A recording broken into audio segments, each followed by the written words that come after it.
All right, welcome to the Catching Out Pod. And the new. Woo! Mute, and then I have to sit there trying desperately to stay completely silent. I muted. Because I was like, because Nick always complains about my chair creaking during the middle of the intro, so I mute now. So my chair is far worse, but. Yeah, welcome to Catching Out Pod. We are working on new graphics for the new season. I guess start of season two? Start of season two? The new season. It's Did, a do new we did season, we pal. count that little live stream as the start of season two, or do we just that was a little bonus video for I think this YouTube? is our equivalent of Christmas specials, right? This is just a special little episode between seasons. I love that. That's incredible. Absolutely. Sure. 100% brilliant. And then Euros last time was our pilot season. Yeah. Yeah. Nick That doesn't makes. like this idea. I mean, it makes. Hey, look, it doesn't matter if I like it or not. It is what's happening, and it's what's happened. So, Yeah, whether you like it or not. Me and Zoe outnumber you here. yeah, that is. Yeah, I mean, yeah. Don't get Nick goes, "Hey, do you want to start a podcast?" They go, "It's our podcast now." We already started it. Where have you been? Oh God. But yeah, so Euros 2023. I guess before we get into that, any dodgeball news that we want to talk about? I know Well, that by the sounds time it's crazy. released, is it going to be news? I mean, yeah, there is, but what else have you seen? I mean, okay, so full disclosure, because we were going to mention this before, is we're recording this last day of August, and obviously, if you're listening to this now, you'll notice that August was quite a while ago. So, yes, things will have happened, but we will talk about things that were relevant at the time that we were recording this as best we can. But we still want to release it at the right time that keeps people hyped for Euros, because apparently this podcast does that for people. Didn't know that, but that was a lot of feedback we got last time. But yeah, so do you have any news? Does anyone have any news? Any thoughts? To do with Euros or to do with just Dodgeball in general. Dodgeball in general. I mean, there's some BD updates, British Dodgeball updates, but I don't think we need to get into those now. I think better do that at the start of the season. Yeah. Euros updates, there's a couple rule changes that happened. The 20-minute half thing has already been announced at this point. So that's news, I guess. Yeah. Pretty big impact, to be fair. Yeah, no, pretty big change. Pretty big change. Yeah. I mean, the only thing I can think of is I saw that the Netherlands are doing a friendly with Sweden. But that will happen by the time this is released. Yeah. Okay. So there was a pre-Euros warm-up friendly with Netherlands and Sweden. And the winner was Nick. Edit it. Don't actually. And now you know that they won. Everybody had fun. I think Spain and Portugal just did one as well nice. last week. And France and Italy did one about a month ago now, I think it must have been. So there's been a couple friendlies / joint trainings that have been going on, which is kind of cool to see. Especially I don't know, I think it's kind of expected to a degree between smaller nations like Belgium, like Spain, like Portugal, but to see France and Italy, which I think of as two of the biggest clubbing nations. Clubbing.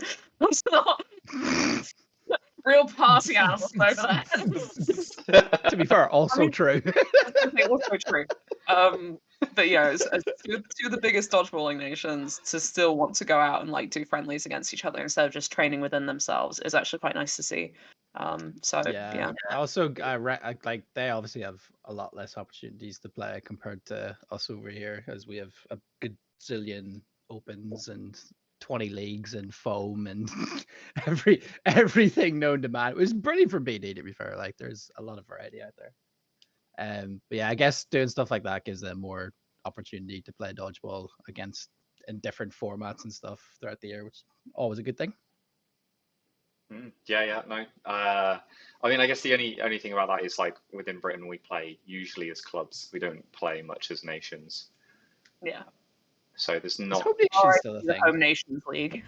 I think that died. I think that died a terrible death. probably for the best. Yeah, I'd probably say so.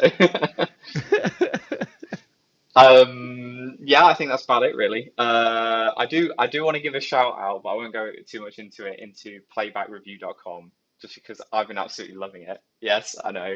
So there is a website which you can use to tag up your dodgeball videos with dodgeball data to yeah, get a bit of analysis on how your game went. Just going to shout that out because I'm a nerd and I really enjoy it and I think it's really cool. Should have just stopped that I'm a nerd, to be honest. Most people already know. To our new listeners, hey, we're all nerds here. I'm dobbing you all in because Yeah, you are all no, nerds. I completely agree. This is a thoughtful podcast. I don't know No, what but- you expected. Oh, the truth hurts, doesn't it, sometimes? Yeah, I'm turning down all these great plans on a Wednesday evening, you know. Oh man, you're so with it because it's Thursday, right? Well, fucking hell, yeah, it is. No, we're releasing this on a Wednesday. We're just like, We never release a podcast on a Wednesday. It's always Thursday. We shut record up. For Yeah, the yeah. purpose of Let's this claim podcast. that. No, let's go with that. I like that one, Zoe. Zoe's dug me out of it. Sure, okay, right. Should we just go straight into Euros? Sure. All right, mixed. We'll start off with mixed. Mixed pools. So obviously we did our little video on our first original takes on the pools. So if you haven't seen it already, go watch that because some of it might be repeated, but we'll go into a bit more detail or back up some of our statements here. But just before we get too far into it, like just some things to note is that the format of the tournament going forward, that how it was drawn, you can go back and watch the video and find out. But for this, getting to the quarterfinals, top two from each group will get through, and you will make sure that they are split on either side of the table. So if you are pool A first place and pool A second place, you won't meet each other until the finals. Same for every pool. And then there will also be, I assume it's going to be the same as what happened in Drafton, but for all the other pairings after that, or the groups of four after that, so it'll be 9 through to 13, I think 9, 10, 11, 12. No, 9 to 12. That then the third place for each four pools will then go through to like a mini playoff to see where people rank. So if there is placing, I assume that is what is happening. I could have read up on it. I haven't. I won't lie. But anyway, that's Euros and kind of how it works. So yeah, mixed pools. Thoughts? Go ahead. Wow. Right, that is great pod, guys. Thanks for listening. For the first time ever, me and Zoe didn't talk over each other. However, both of us just went, no, you. I guess actually, you know what? While you guys decide what's going on, for our audio listeners who are listening wherever you get your podcasts, the pools for mixed are Pool A. We have Croatia, Italy, Switzerland, Ireland, and Serbia. In Pool B, we have Northern Ireland, Sweden, Netherlands, Spain, and Norway. Pool C, England, France, Czechia, and Belgium. Pool D, Austria, Scotland, Wales, and Hungary. So yeah, do you have any thoughts now, guys? Zoe, God damn it! This is gonna be a long ass podcast. Come on, no, we did this on purpose. We did that on purpose. We did that on purpose, Nick. Don't get really? angry. It's okay. We do have thoughts. Wait, we do have thoughts.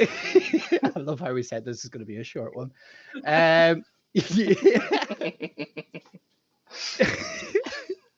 To me, I'll be honest. I'm really looking forward to seeing the chaos that's going to happen in Pool A. Yeah, we're a mostly little because- biased, two of us, but Pool A, obviously. Yes and no. Like, just because the top three teams that I would rank are nowhere to be seen, creates a very interesting dynamic. This is the cool thing about like Home Nation being top seeded in pots. As Still going to be a very difficult group for Croatia, but obviously a lot easier than having to play Austria, England, or NI, as they are all in top form at the moment. Based on last year's anyway. So yeah, I'm really looking forward to seeing how that pans out, because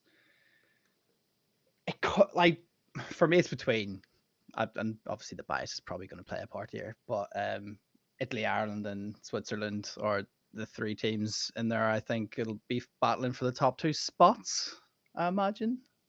Yeah. Especially at the Ireland squad is looking it's looking a lot stronger than last year, I'll be perfectly honest. And I think this is where like the change of the period of time for matches to 20-minute halves.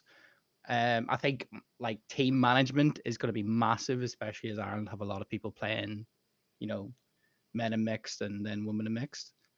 But I think there's enough experience and quality and depth throughout the whole squad that Ireland have enough, I think, to take a top 2 spot alongside Italy, I think. But yeah, I didn't like that one. I think it will be interesting for because, like you said, obviously, there's 3 teams that I'd say realistically in that, though we don't know what Serbia or Croatia look like. They could show up with a bunch of handballers. We just don't know. But Italy, Switzerland, Ireland would be the 3 that you're kind of putting in that mix. Italy, you would say, should be coming out on top, but we've seen Italy's team announcement, and they're not bringing like some of their strongest throwers. They're not putting them necessarily in the mixed team. They kind of seem to be using the mixed team as either like a B team or just a way of like presumably to rest their strongest players, right? Because it's way too much to expect your star players to be playing so many minutes in both formats. So you want them as a sub in one format and a main player in another, which seems to be what Italy is doing. That seems to also be what Switzerland's doing, and if I remember correctly from what you've said, that feels like that's what Ireland's doing as well. So that could be interesting because we just genuinely don't know how these players are going to play against each other. Like we haven't really seen these teams set up against each other because there's been changes, because we're playing slightly different players, and because you've brought in so many new players into Ireland as well. So it's a really difficult one to predict. I would say we can be quite comfortable in predicting Italy coming out on top, but as soon as you say something like that, Italy's immediately going to come third for no apparent reason. Switzerland and Ireland. I wouldn't be shocked if it's going to be, Italy beat Ireland, Ireland beat Switzerland, Switzerland beat Italy. Yeah. Like the triangle's probably going to come out, and it's going to come down to a set difference. Like that genuinely wouldn't shock me. Yeah. And as we were discussing, like I think the coach's job at this Euros for a lot of different teams that are having to manage like fitness and mental strength throughout the 4 days of dodgeball. It's going to be 4 long days of dodgeball. Yeah. If you're playing across both disciplines available, like there's so many variables that have to come into this. It's actually going to be crazy. Like people like England who have a whole staff of people that are going to be like watching individuals as well as like the entire team are going to have a massive advantage for that alone, just knowing how to best rotate people in and out. And I think games are going to be a lot slower, and I really don't know who that's going to benefit more. Because obviously, some teams love that quick exchange high up court throughout games, especially with a bigger neutral zone in that regard. So yeah, honestly, it's going to be so hard to predict. So hard to predict. I think that's the general theme across this entire episode is like there's so many confounding factors here that like we don't necessarily have a good way of predicting it. Last year, then we were like, oh, we can't possibly predict it because COVID. This year, there's quote unquote no COVID. But there's so many other factors that come in with the 20-minute change is arguably an even bigger change because like, yes, we didn't see some nations for 2 years, but we've never seen any of these nations play for 20-minute halves except for the ones that went to Worlds, and that's a different format again. So it's just a weird territory. An interesting one. Yeah. So that was Pool A. Pool B, C, Yeah, and D. that's fine. Yeah, that's fine. Pool C, I think, should be interesting to see between France and Czechia. I think France might come out on top with that one, but it could be closer than you'd think. Pool D is quite fun because I love a good home nations matchup, and Scotland versus Wales should be really, really fun. Scotland against Hungary could also be really fun. That was an interesting one last Euros, so that should be. I think that's quite a tough pool. Pool D. Very. Yeah. Underratedly tough, I think. Yeah. But it does mean that one of the home nations, likely, I'm predicting Austria will somewhat walk that group. One of them will be not in the top 8, which is maybe not what they're hoping for, either of them. Yeah. I'm interested in Pool B because I think Spain could be an absolute wild card. They have been an interesting bunch to watch, and they are very much taking dodgeball seriously. The rate of growth and how much they're playing locally is kind of insane to me. They seem pretty well established in their regions in quite a short space of time. So I'm curious to see who they're going to bring or who's going to be able to come, how much more experience they would have gained, and if that's going to throw a few wrinkles in for people. It might not, but it could be interesting. And I think Sweden Netherlands, that is just going to be a class game to look out for. I think in any of the formats, Sweden Netherlands is just I think they're two countries that are a very similar level. So actually watching their friendly would be pretty fascinating, I reckon. Yeah, I think the Spanish team in mixed is an interesting one. I think before last Euros, I said something to the tune of I didn't really rate them very highly because they were one of the only national teams that we saw at the Paris Open last year. We saw them again this year. And the thing about playing them in their mixed squad, even as a club team that went along and Warwick Eliminated barely qualifies as a club team, playing against them in mixed format Paris Open for last Euros, it felt as if they had very little team cohesion across genders. So that kind of classic thing that you get with some teams where it feels as if the women aren't valued or maybe don't value themselves, or for whatever reason there's no confidence in their women, in both directions, both from the women towards themselves but also from the men towards the women. And so the women would just stand around, do nothing, and then at the end of the game, when all the men were out, they would get hit out because they hadn't done anything the entire match, and they were just getting beaten every single time, and they weren't that impressive.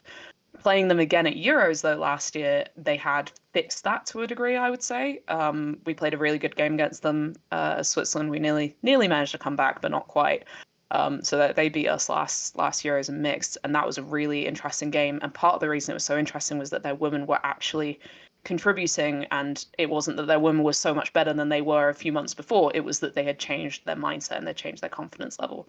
And it's what people say all the time about mixed. It's what Neutral Zone just said in their episode, that it comes down to whether or not you're playing a mixed team that is just 3 men or a mixed team that's 6 players. And Spain managed to make that switch in those few months there, and it'll be interesting to see if that really grows in the year that they've had now to train it. But I don't know. I didn't think that they would. I don't see them necessarily taking it to Sweden and Netherlands just yet, but they could do. They could surprise us. Yeah, I think that's the thing. Is it could be closer than we think, and if you're in with a fight, you never quite know how the game will fall. And I think that's my thought about Spain. It's not so much that they're going to come out and they're going to be of all the European teams, middling, but I think with the rate of growth and how their mindset, I think you could definitely see them come out and I guess rock the boat a little bit with some of their performances. And I think mixed maybe they're ones that they can do it in. My thoughts on Pool A though, pretty much everything that you said. It is probably the most open of all the pools to see what will happen. And yeah, we'll have to see what happens with Serbia and Norway, which just to say on this pod, welcome to Euros, Serbia, Norway, and we'll get onto them later, but to Denmark as well. And yeah, let's see how it goes. But first of all, hope you have a whale of time. Hope it's great fun and you enjoy yourselves. Second of all, hope that the games are good, competitive, and they're hopefully surprise a few people. So yeah, that'll be cool to see. Good to see new nations joining. And this is the first year, as far as I know, and someone can correct me if they know, but as far as I can tell, the first year where Euros has had all three versions have four full pools, so a minimum of four teams, and some of them obviously have more. You've got Pool A and Pool B here with five, but in mixed men's and women's, we've got four full pools, which is just awesome. None of that best third place getting in anymore. Like it's just top two, get to the top two of your group, and you'll be through. Just so satisfying. Great to see. One other thing that just occurred to me while you were talking, and I had to double check to make sure I wasn't about to say something really dumb, but last year Hungary entered a men's and women's team, but not a mixed. Yeah. Which was weird. And I don't know why they did that. I assume it's to do with just they've never played mixed. But most nations tend to.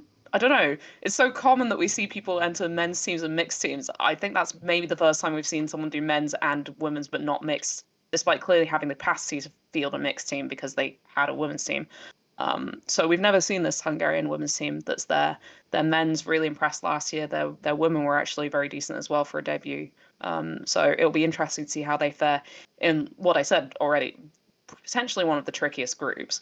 But they could actually surprise, which was why Hungarian men did so well last year, I think, was that they really shocked Scotland. So it could be interesting to see what happens if they can pull off that same trick again. I don't necessarily expect they will, but it'll. I want to see how they play. I've never seen Hungarians play mixed, so it'll be interesting to see that one. I think Denmark are doing the same thing as well. I think if I'm correct, I think they've got a men's and a women's. I think they just. Oh no, sorry, yeah, because we only have 16 for women's, I think. But I think it's like my thoughts on that is that I think it's like different stages of growth. Like if you've got enough women in the game to like put out a mixed team, that's the first step. If you've got like any women in the game, you like get 3, which is enough to put out a mixed team. And if you end up getting like to the point of 7, especially if you're entering something like Euros where you're going to be playing quite a lot, like that would be a good point to say, right, we're not going to enter mixed because we've only just got enough for a whole women's team, and we might as well give them all the full experience rather than like, if you have like 6, for example, you might as well go do like the whole thing and play the full Euros rather than having 3 that you got to rotate through all of them. And then if you've got even more, then you can say, all right, well, now we've got enough to have a women's and a mixed, and then, mix it up there and have dedicated players for different teams. But depends how different, countries want to do it and how they want to run it. But I imagine that's what's happening. Right. We'll go on to predictions now. Full disclosure, Zoe and Colm have not seen what we've all predicted. I only know what we've all predicted. I didn't look. Additional addendum, I don't think I've seen my own ones because I wrote my predictions while in a migraine phase, the likes of which no one has ever experienced before. So I don't really remember what I wrote. I was listening to Neutral Zone earlier and I could not remember a single thing that I predicted. This is going to be brilliant then because, I can't wait to talk about these things. Talk about my predictions, then let's go. So okay, let's just get into it. Let's show you mixed predictions. Here we go. So for those that are watching, you'll see that on this graph that it's basically a normal quarterfinal, semi-final, final champion type flow. But you'll see there's 3 different predictions for each stage, and that's done from left to right. So it's me on the left, Zoe in the middle, and Colm on the right. So that is our predictions. To just call out the obvious, the ones that we've all predicted are going to happen. We've all predicted Italy to top Group A. We've then said that in Group A, Zoe and myself have said Switzerland will come second. Colm's predicting Ireland. From Group B, all 3 of us predicting Northern Ireland to top it, with Sweden to come second. Group C, England to top, and France to come second. We've all predicted that. And Group D, Austria to top. And a split in opinion, I think Wales are going to come through, and Zoe and Colm think Scotland. So, thoughts upon seeing that? I'm just looking at my table to work out why I've said this, but keep talking. Oh, Oh yeah, you meant Ireland over Switzerland, right? no, clearly not. No. To be honest, I was really close to doing Ireland, Switzerland, Italy. I could put any of those three in any order, and I would have been happy with it. I'll being dead honest. I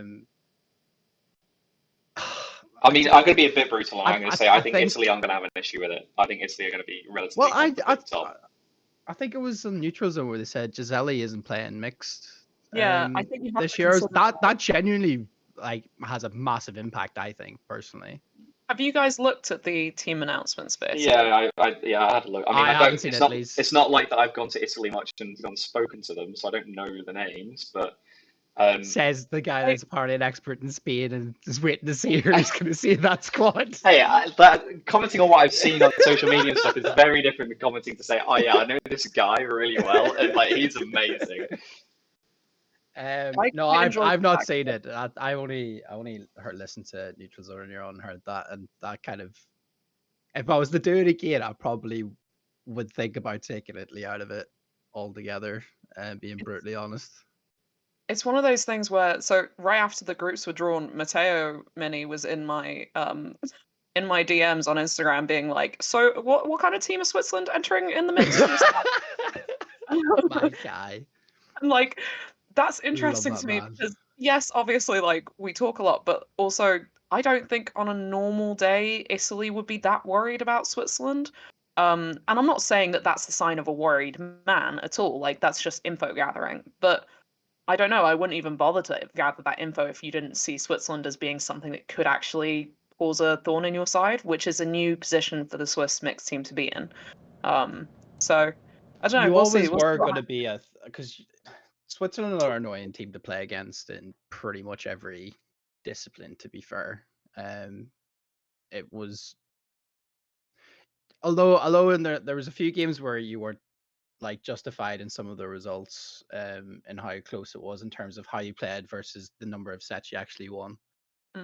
Was one thing I noted last year. So it genuinely having to like balance things in my head for who to pick.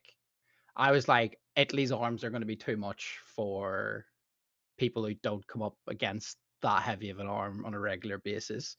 Like you'd see it in like in the UK in BD, there's loads of people with like big arms. You come against it all the time. But if you go to most other nations, they don't have many people that are throwing absolute rockets at your chest again and again and again. So whenever I made my prediction, I was like, oh, I see Italy overpowering both Ireland and Switzerland. Then it kind of coming down to who's gonna outclass the other in the game between Switzerland and Ireland. But if Italy don't have the arms, I don't know if they have. That's a big loss of experience for one, and a real game changer. So I'll be honest, I'm kind of like I'll stick with it, obviously, because I'm not going to make Nick change the graphics on the fly. But I still say it could be any three in any order, and I wouldn't be shocked. Yeah, I think I put Switzerland over Ireland, not just as a matter of if I don't, then I will get an earful at training, but also because like I do think Switzerland. I've said this from like the first time that I played with Switzerland. I think their best attribute has been for a while their fitness levels. Their dodgeball intelligence gradually going up, but the fitness level is actually really, really quite high on the Swiss team on average. I am consistently the least in shape person there by a mile. And I wouldn't say I'm out of shape by English League, but as soon as I go back, I feel very, very weak fitness levels. The actual playing wise, I'm fine. Like as soon as we're on a court, I'm fine. But the fitness levels in the Swiss team, I'd say, are on average a lot higher than they are in English leagues. And the Irish team do have a fair, decent overlap with the English league system. And I'd imagine similar fitness levels in the Irish leagues as well. So I wouldn't be surprised to see if a 40-minute match structure might benefit the Swiss team over the Ireland team. And then Italy are just Italy, so they'll be fine. First game, I don't think it'll impact the group stages as much. But I think the Swiss, like in like the quarterfinals onwards, or if they don't make it, the playoffs onwards, that's Yeah, where that will really work in their favor massively. yeah, But if you can get out of the group top two, like it makes whoever you face afterwards, whether it be, according to us, Northern Ireland or Sweden, makes it a very interesting matchup, to be fair. yeah. Semi-finals or I quarterfinals? mean, yeah. I mean, the only other thing I was going to say is the fact I like defend myself on why I've put Wales over Scotland. I don't know. Jess is going to come after me right now. I'm just talking about it, but like, I do think with some of the people that come in for Wales, I think potentially their women are stronger, and I would say that Welsh team, if they click, which it looks like they have by all their social media and stuff, they've been going out together, they've been spending a lot of time together. I know there's been a fair few new people that have joined this year, so it looks like they've done their work to get that cohesion. I don't know how well Scotland are going to do in that respect, and whether or not they've changed that much from last season. So I am tentatively hopeful that Wales will get through. I know that the mixed, I think, for Wales last year was their worst performing group or worst performing team, but I have hope for them this year in that group to do a little bit better than Scotland. That's it. They are then going to come against England, and I mean whoever it is, because we're all predicting England to come through C1. A home nation, Scotland v England or Wales v England, that is going to be a hell of a quarterfinal to watch. Like that's going to be so good. Oh, absolutely. Like, and I don't think claiming Wales will beat Scotland is that big of an upset. Personally, like I do think that's quite close. I do think both of them will give Austria a game. I know you kind of said that Austria will walk over them. I don't think it'll be a walkover, especially as we've talked about. Longer matches. Austria have a number of individuals they kind of heavily rely on in the big games, and you can't really just kind of play your, quote unquote B team against Scotland and Wales and expect to beat them. So they'll have to play some of the bigger guys. And Wales and Scotland have the chance to kind of try and utilize that the best way possible. I think it's going to be a big job for Phil to manage the team, because I don't know if they announced who's playing men women mixed for both Wales and Scotland, but I imagine there'd be some overlap if I was to make a prediction. I'd expect so. So yeah, like so much of this is going to come down to the experience of the coach and game management from the players as well. And like Zoe mentioned earlier on, like fitness is going to play a massive part. And I really don't know how people are going to handle it. I don't know if Austria play the 20-minute halves yet. We definitely don't. So I haven't really seen people play long days of dodgeball playing 20-minute halves before. I know like GB had played at Worlds, but their squad was so massive. I mean, Austria played at Worlds such a too. rotation. I can't remember how they did. I'll be brutally honest. They did quite well. The women's won the whole thing, and I think GB won mixed and men's. I think GB didn't. No, yeah, they might have. Yeah. They didn't win women. I know that. No. Austria won that, but yeah. But we're talking about mixed, Nick. I said they were in the final. I can't remember who won it. I can't remember either, but It's really bad that we can't remember these things. GB won mixed. I just have bad memory. It's why I have to write everything down at all times. But yeah, so anyway, basically, point being is that I don't think it's a big massive ask for, or a big upset if Wales were to beat Scotland. Not as big as other people might make it out to be. I think Wales have a strong squad. Like you said, I think their women's probably is a lot of them would play more mixed through mixed league, because a lot of them play for different clubs and stuff like that, don't they? I beg your pardon, Austria won mixed cloth. Austria won mixed. Thank you very much, sir.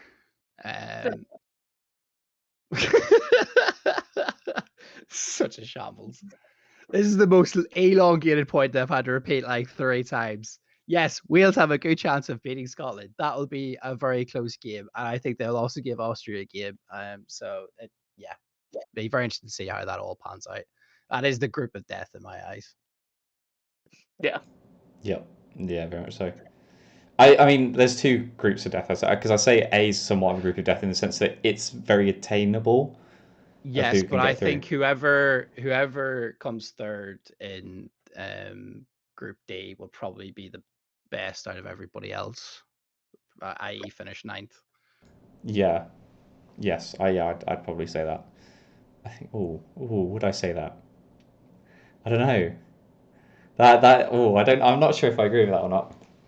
I don't know. I don't see who else would beat them. I'd say the Dutch are pretty good. I don't know if they have enough to. I'm not like this isn't dissing anybody else. No. I'm just I don't see the Dutch having enough to beat either Wales or Scotland. But they're a country I'm very interested in seeing how far they've come since last year, because they really shocked me with how well they played across the board. Yeah. All right. Should we go on to? I mean, yeah. Actually, semi-finals. Okay. I haven't finished. Can't even finish. Can't move on. Yeah. Bloody hell. My bad. We need to pick up the pace a bit. Okay, so we all predict England, Northern Ireland, and Austria winning their quarterfinals and getting through.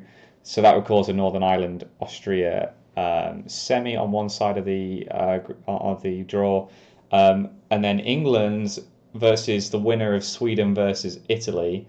And we're split on this, apparently. We're split on who we think is going to win. So myself and Colm think Sweden will win, and Zoe thinks Italy. But I'm not sure if you've changed your opinion since.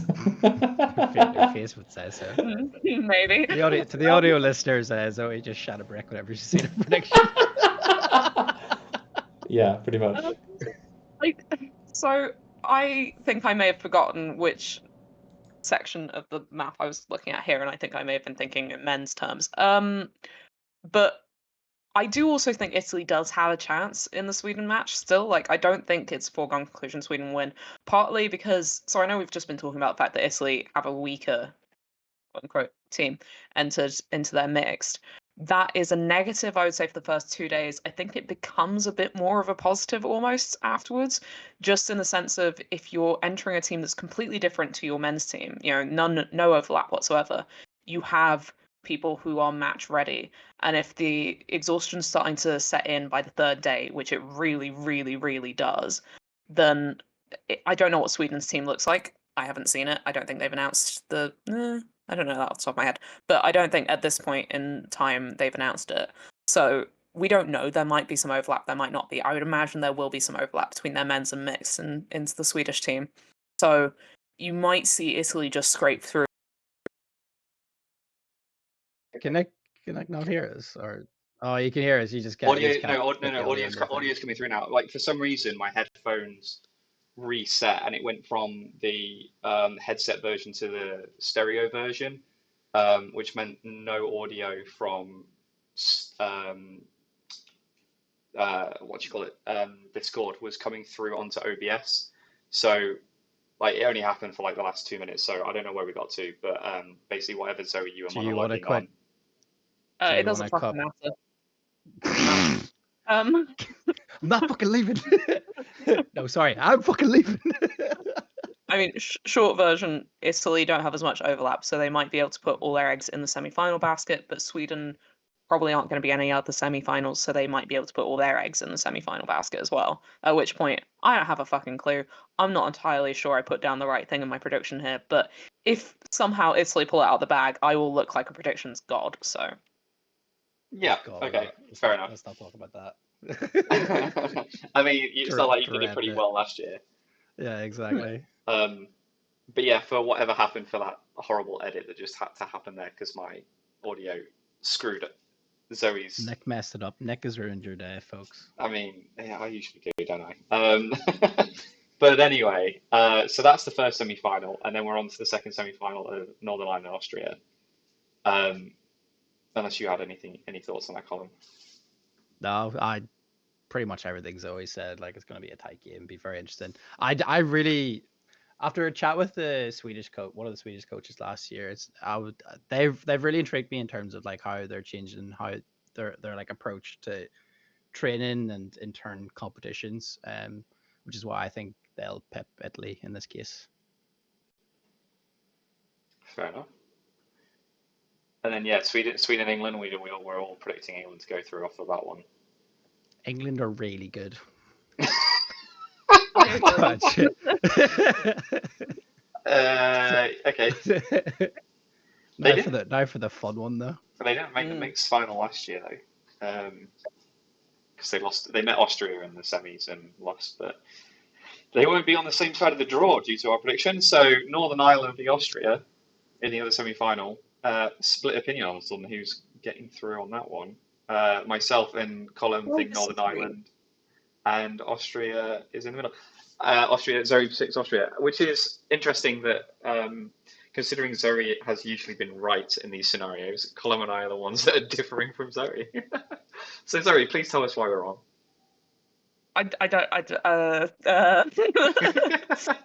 Oh, you're not backing it? No, I do back Austria over Northern Ireland. I was looking at that as well while we were just going through all that nonsense, and like, yeah, I do stand by that. I think Austria as a mixed team and like their men's team, their women's team, and their mixed team are all incredibly, incredibly good. I back Austrian women over Northern Ireland by a substantial-ish margin. I don't think there's that much difference between Northern Ireland and Austria when Austria have a full-strength team. We have to remember that last year Austria had a hell of a tournament when it came to their injury list, their illness list, specifically in their men's team. So I think it's easy to kind of lose track of that when we're looking at Austria's men's results from last year. I think their men are very good, their women are very, very, very good, and their mixed team gels very well when they play together. So I wouldn't be surprised to see them beat Northern Ireland. I think that's a result I'm going to stand by in my predictions. It's an interesting one because I completely forgot that they were mixed world champions right now. So I do feel a little bad for putting Northern Ireland through instead. I wouldn't, because I think everybody kind of like goes like GP's as powerhouse, but they've never really, from what the very few games I've seen a GP playing, it never clicked properly. Like they never really had a proper play style, and it was more individuals rather than a proper squad. I think NI as a squad are so cohesive. I think their approach to mixed is really impressive, in my opinion. Like, I know Nutrizil kind of touched on this, but like the likes of Shannon, who's surviving during mixed games, is incredible compared to a lot of different women in the discipline. I think that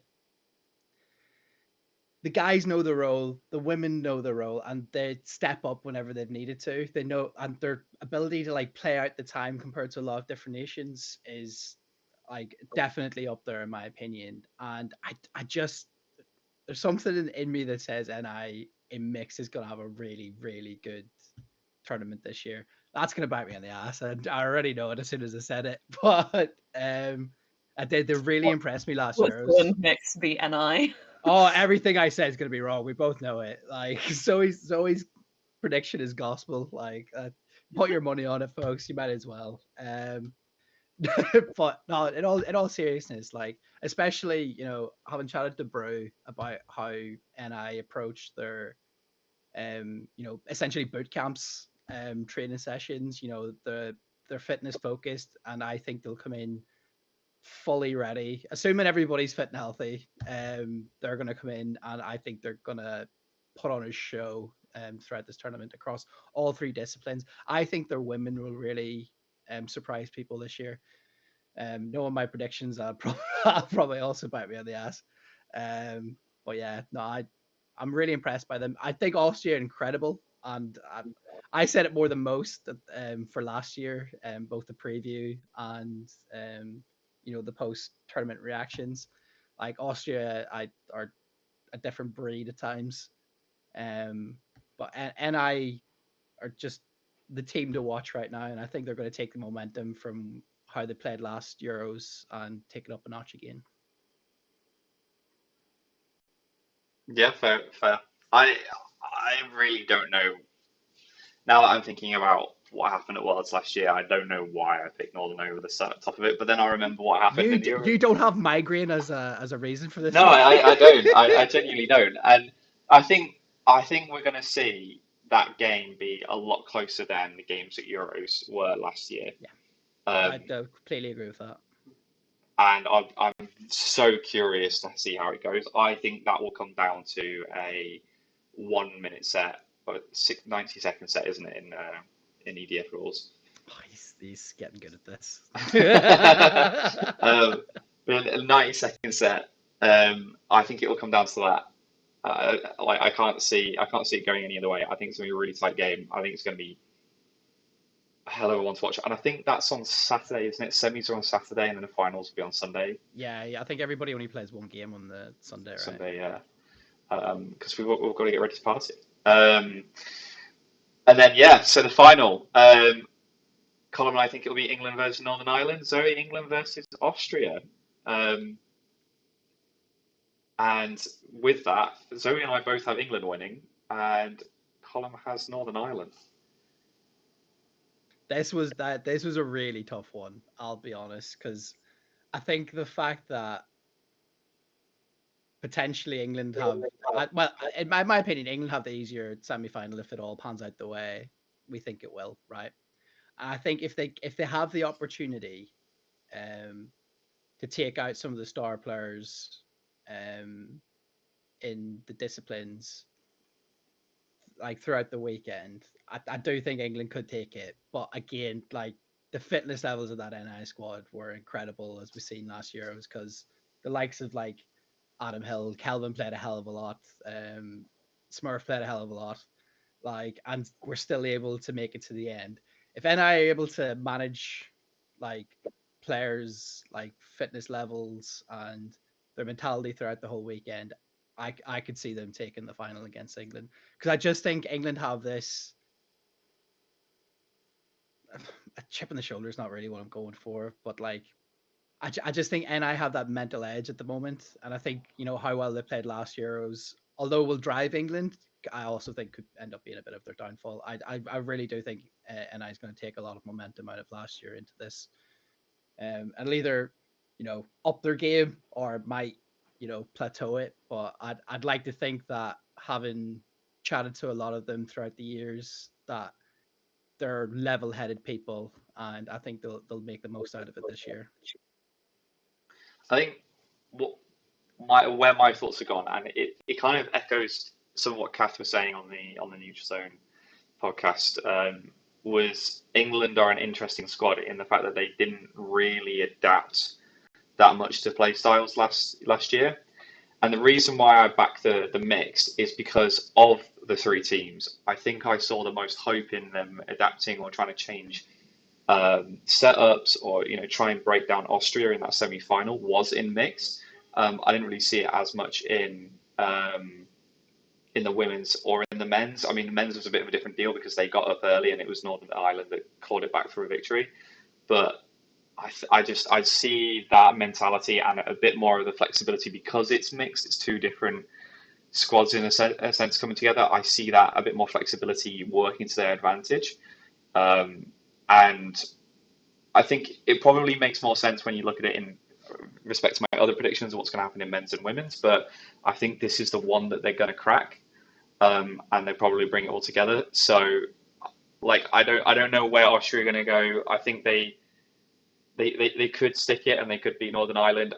Northern Ireland, I don't know how much I'm feeling in confidence in their women at the moment. I think they got kind of lucky last year with some of their routes to the third, fourth playoff, if I remember correctly. So I don't know how their mixed team's going to look, or how it's going to compare. So that's why I'm feeling England have a bit of an edge there. But it is like going out on a bit of a limb. Like genuinely between the three of them, I don't know. Flip a coin, a three-sided coin, and it could be any of them. Yeah. A three-sided. I mean, I guess all coins All are coins are three-sided. Yeah. But then the question becomes like, which side, which team is the little thin side of the coin? Which one are you saying is really definitely not going to be there? And in your case, you guys letting you both have this put conversation. Austria. Not letting you have this conversation. Not happening. Moving on. For my prediction, because I had different final setup to you guys, and yeah, I've agreed with Nick, right? Yeah. Yeah. For England. It'll be first. I think that it comes from, as I'm looking at my own prediction route on my second screen at the moment, and like I think part of the reason why I put England through is England are an incredibly strong mixed team. Both teams in the final are going to be an incredibly strong mixed team, and all that you just said was entirely correct, Nick. I think Austria have such depth and such like raw physicality that they'll be really strong in that final anyway. But the difference for me is I've put Austria in all three finals. I haven't put England in the men's final. And I think that if England don't make it to the men's final, if my prediction's right, then that therefore puts a lot more pressure for them to try and just, for the men particularly who are playing in both men's and mixed, to actually get a medal. And I think that'll mean that they put so much more focus, and that might end up being the difference. That means that my mixed prediction hinges entirely on my men's prediction. So, if my men's prediction goes wrong, my mixed one goes out the window. But I do stand by my men's prediction. I was just trying to work that one out. If I think that was a migraine haze decision, but no, I don't think England are going to make it to the men's finals. And if they do, then that creates an interesting thing again. But I think that could be a strong difference, is whether or not you're in all the finals or some of the finals or none of the finals. Makes a huge difference. I would agree. It's somewhat why I predicted it as well. Like I say, I think this is the one they're going to crack. I won't say anything more than that at the moment, but yeah, could be interesting. Any more, or should we go on to, what do you want to do, men's or women's? Men. Let's go men's. Men. We're gonna get hit with copyright strike. Is that how talented I am at singing?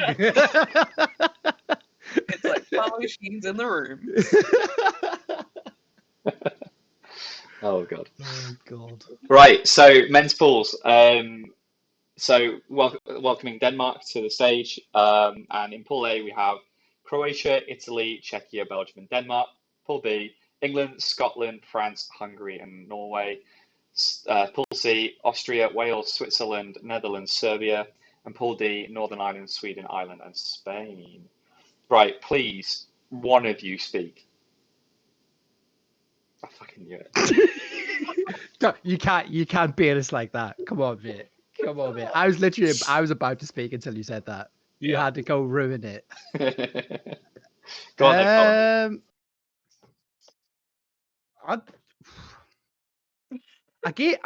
sorry. I agree. I went into rinse Nick there and kind of forgot everything that was going through my head at the time.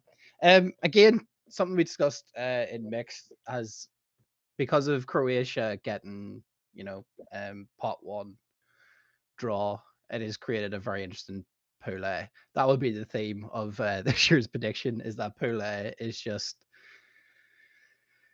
this one's not as open. I'm really interested to see what Denmark do. I've literally seen nothing of any training, or I've no idea if they have local teams or leagues or what the crack is with Denmark. I'll be brutally honest. Belgium have a good opportunity here to pull off a potential upset and get into top three. I don't think it will happen, because Italy obviously seem to be putting their top men from the looks of it. I could be very wrong on this front. into the men's squad. I imagine Italy and Czech Republic will take that. I think Pool B will be a very fun one. Does anybody else want to chip in with that one? I mean, I was just going to say on Pool A, I think it's going to be quite a bit of a mixed fest of who could get through. And No, this is men's.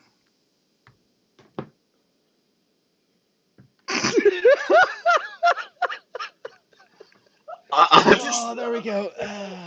I'm dying inside. I do apologize, people. I'm just not sorry. Just not sorry.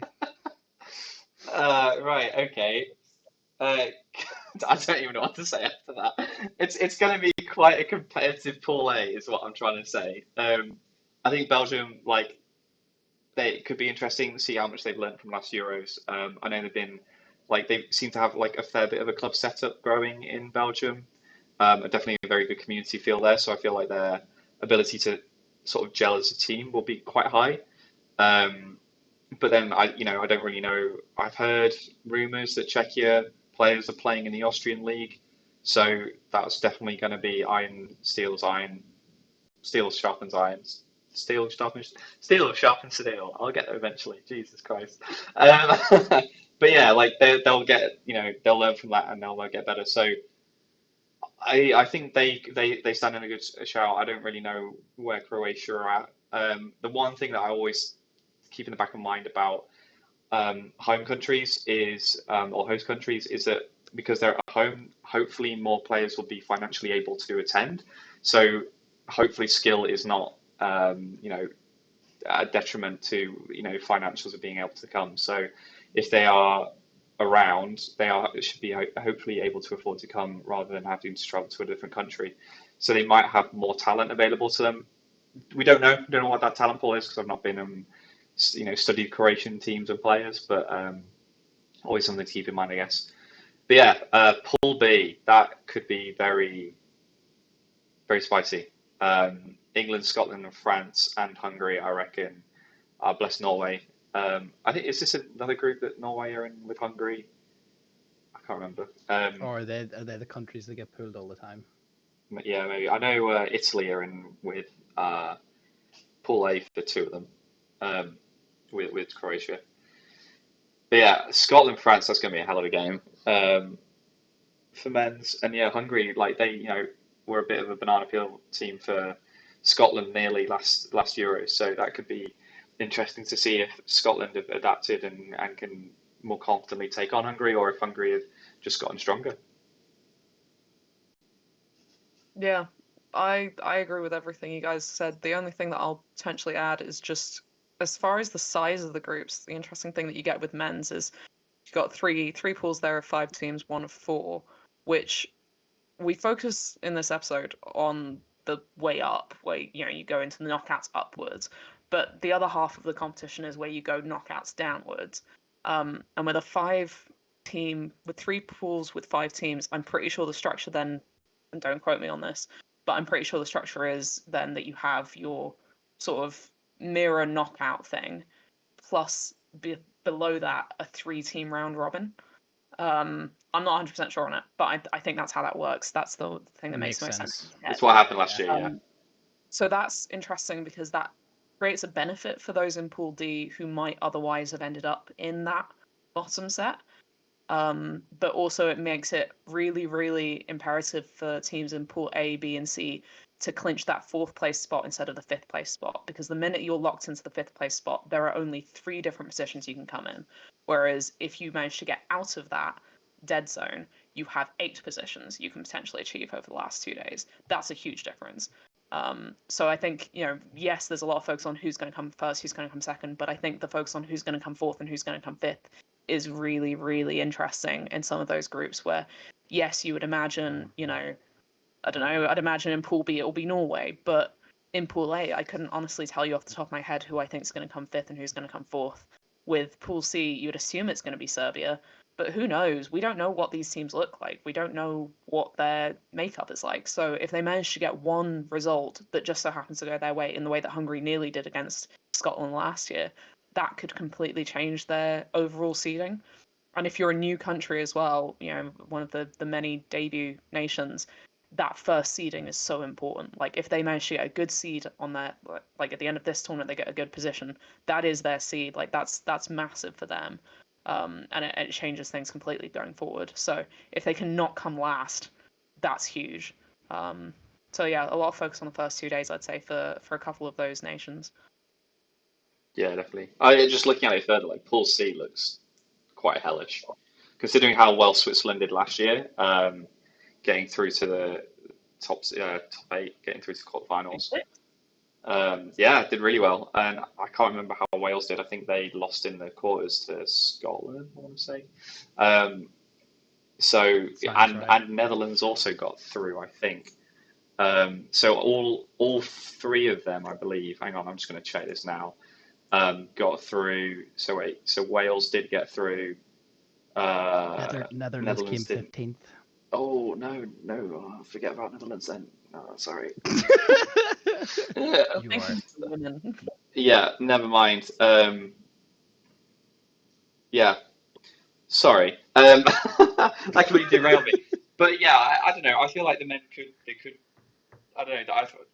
I remember them. I thought they played well last year, but apparently not. They apparently didn't play very well. But hey, here's the hoping. Go on in a second. Here's the hoping. Here's the hoping that it's going to be a bit more competitive than in Group C, because I think it could be.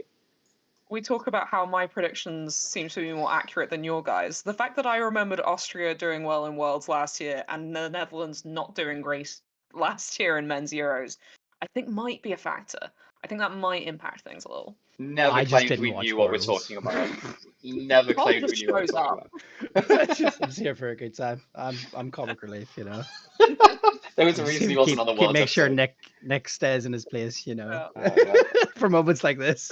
It's literally everyone's job, Oliver. Like, don't worry. Oh yeah, I love it. It's brilliant. I like to think I'm the number one person to putting you down. Come on, sir. Oh, I don't know. There's quite a fight for that.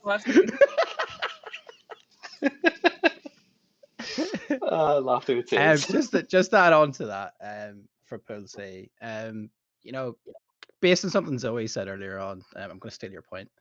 With the fitness of the Swiss potentially playing a very massive part. Austria, Wales, and Switzerland having the extra game on top of, you know, the likes of mixed games as well. Coaches, team management, all going to be playing a part. And if the fitness of the Switzerland squad is as good as Zoe says, like, you could see some upsets in the group stage, because depends how the fixtures come out. But if they're like later on in the second days, Switzerland versus Wales or Austria, you could potentially see a bit of an upset, because Switzerland would be getting better and better with every year that's gone by. They're obviously doing very well with their coaching and training.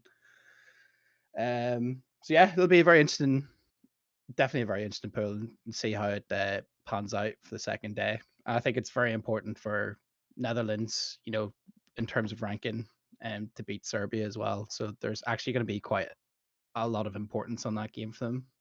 Similar to the Hungary games, because we've seen them last year have a few games where they turn up and play amazing for a few sets and then kind of die off later on in the game.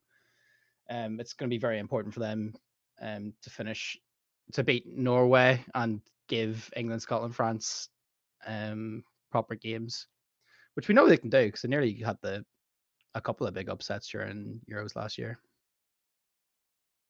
Yeah, don't underestimate what these teams can do, because there will be surprises. There will be games that we didn't predict happening, like just because teams are seeded and ranked, and teams and countries are at different points of growth of the sport in their country. Doesn't stop the 6 on court being any worse off than the 6 on the opposite side of the court. Should we go on to predictions? Yep. Have we talked about Pool D yet? I don't know if there's anything really to talk about. No offense to right. Okay then. I genuinely think it's going to be Northern Ireland, Sweden, Ireland, Spain in that order. I don't see Spain beating Ireland. I was thinking about it and whether commenting like hot take that Spain might be Ireland. I don't think they will. And I think, get on to predictions in a second, but I think Sweden are going to get through in that group. So, yeah, should we go on to predictions? Yeah. All right. Nice. Agreements. Oh, That's what we like wow. to see. Yep. Yeah, it was putting them together. This is the most boring one in terms of us differing in opinion. Looks really I pretty. like our second place in Group C though. That's Yeah, I don't that's fucking know, but literally. they're not beating Northern Ireland.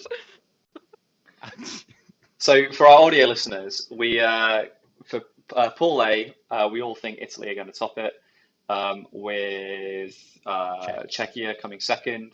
In Pool B, we all think England will win and Scotland will come second. Pool C, we think Austria will come first.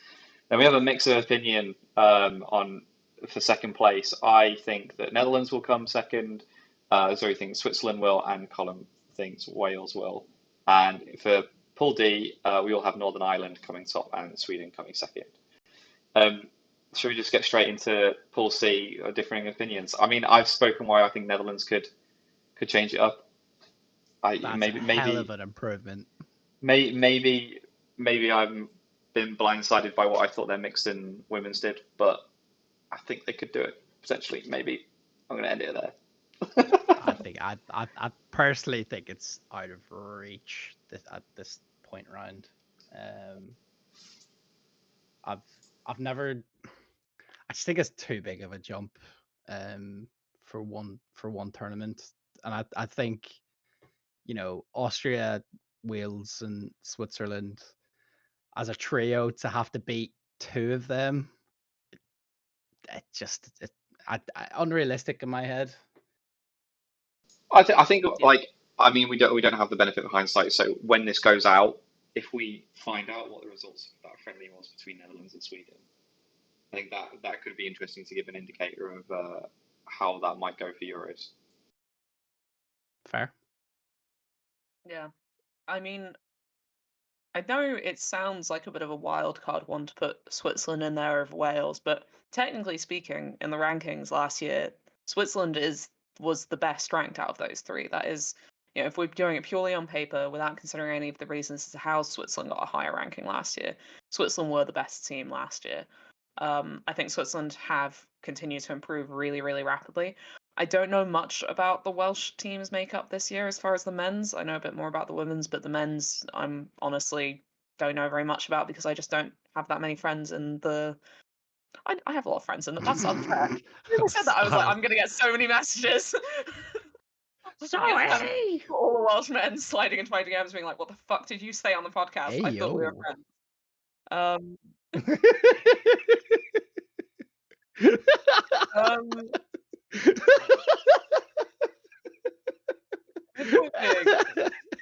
Wales are always very good and consistently manage to get out of the groups, I think, but they don't really tend to progress. Which is what you've put down, Colm, here. I would say it's between Wales and Switzerland. It could go either way, flip of a coin. And at the end of the day, there is an element of bias from me in putting Switzerland down because I've seen them playing, and because, again, as mentioned before, I will get an earful if I don't put them down. But it's not just that. Like, I do think that they're a very talented men's squad, and I think certain things about like the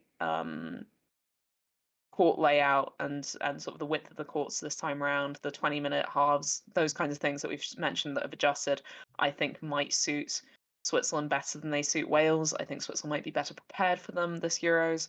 And I think, the sort of rest period as well, I think Switzerland are very good at. We've got a very good set of physios that come every time, like, and half the team are physios as well. So, like, it's one of those things where I can see Switzerland edging it. I don't see them beating Northern Ireland. None of us do.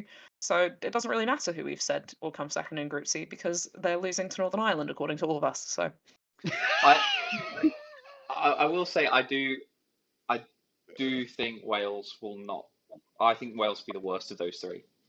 That is my hot take. Okay, yeah, well, okay, I'll play that. You know what? Let's put that as a reel out for next. But before the post for that one, post Euros. But yeah, no, I do think, I don't know. I think there's quite a few changes in the squad for the men's Wales team, from what I understand from before. So I think we'll see how they go. Could be interesting. I did back them in mix, to be fair, but In terms of like who'll be in their like main 10 to 12, it'll be fairly similar. They've got. I think you're thinking of like the men plus development squad rather than just like the main squad they'll be taking, because I don't think they've actually announced who's like playing men, women, and mix. I think Sam even mentioned this thing that he doesn't actually even know who's technically playing just I men think or he didn't mixed or know when whatever. they recorded their episode. Yeah, He should yeah, yeah. I've no idea, but I'd be surprised if it's a massively changed Wales squad, and I think a lot of them play at I don't think it'll are be very massively, good but I and think play it'll at be enough. a high level.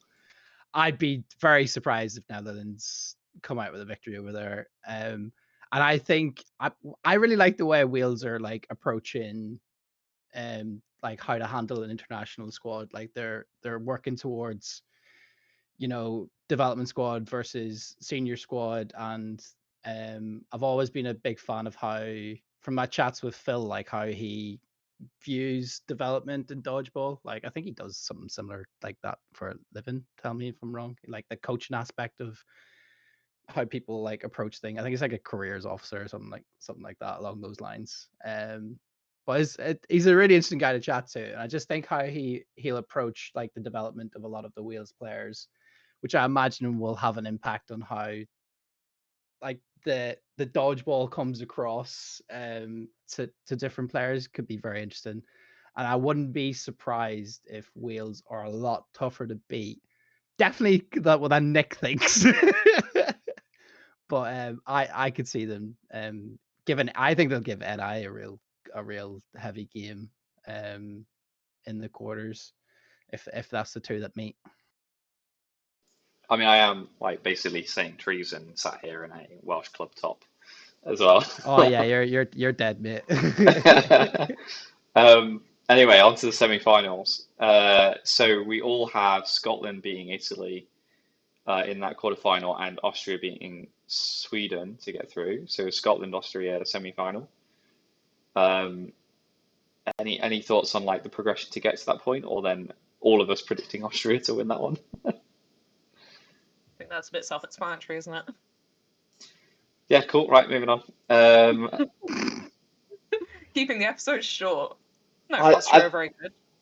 yeah, like Austria has some incredible That's my line. players. Yeah, I don't know. I'm looking forward to seeing Austria play, and hopefully they don't get as many injuries as they had last year, and hopefully aren't as wrecked by They aren't COVID this suffering year. with illness. Yeah, because yeah, they have some amazing players on that squad, and it is cool to watch them play.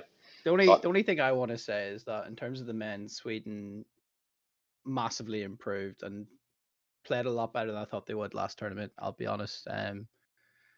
But I just think Austria, compared to Sweden, are that tier above them, in the rankings. But Sweden are still a nation to watch, for future tournaments, and yeah, I do think they'll keep getting better and better. Yeah. yeah, But definitely. If I remember correctly, I was just trying to find it. I think Sweden pushed England quite hard in the group stages. yeah, they did Like it was quite a close game. up until like the last few sets. It was a very close game. Yeah, yeah. So Sweden definitely have it in them to make it close game. But I do think Austria will not be messing around, and they will see it through. On the other side of the pool, we've got all of us predicting Northern Ireland meeting England in the semi-final, which will be a repeat of the last year's final, which was decided by was it a 90-second set? I think it was. Overtime. It was no, it was overtime. Yeah. Because it was basically down to the decision about whether, because Johnny Hill hit Alex Harrison as Alex was going for a catch on a block ball, or the ball had hit him, something like that. And then it was Johnny and Kelvin with Brett with like 1 second to go, and Brett still nearly made a ding shot on Kelvin. which would have been very impressive if he had managed to pull that off for a 1v1. But that is a most incredible final, and if anybody listening hasn't watched that, where have you been? And go watch it. And all three finals were class, Oh yeah, Yeah. like absolutely class. we're Um, definitely going to be in for a treat this year for Oh, sure. yeah, there's going to be a lot of good games like that. I think this is the benefit of like having more nations is that there's not this weird split system that ends up happening. Like you are getting the best two teams from every group going into the quarterfinal, thoroughly deserved and like better placed rankings. So, or more fair placed rankings usually, and it creates some incredible matchups. I mean, like we're saying here, like saying it's going to be cut and dry. Of like we predict this team to win and this team to lose, whatever. But like we forget like what it is to watch a dodgeball game. Like at some point, you got to win those first few sets, and almost certainly over the first 4 sets, not one team is going to be winning all those sets most of the time. Even if they end up winning by a landslide, those first few sets, it's going to be nervy, and it's then seeing like what happens with that team as they go on, and if they then kick on and win the match, or it becomes closer. And that's what I would really impress me about Euros last year, was just going there thinking like, oh yeah, okay, right, so these teams are like a cut above the rest, blah blah blah, like, and thinking about that, and then you go and actually watch, and it is not like that at all. Like every game is it's worth watching. There are some like big blowout wins, but there are plenty more good games that are worth watching than I'd say blowouts throughout the whole weekend. But yeah, England, Northern Ireland.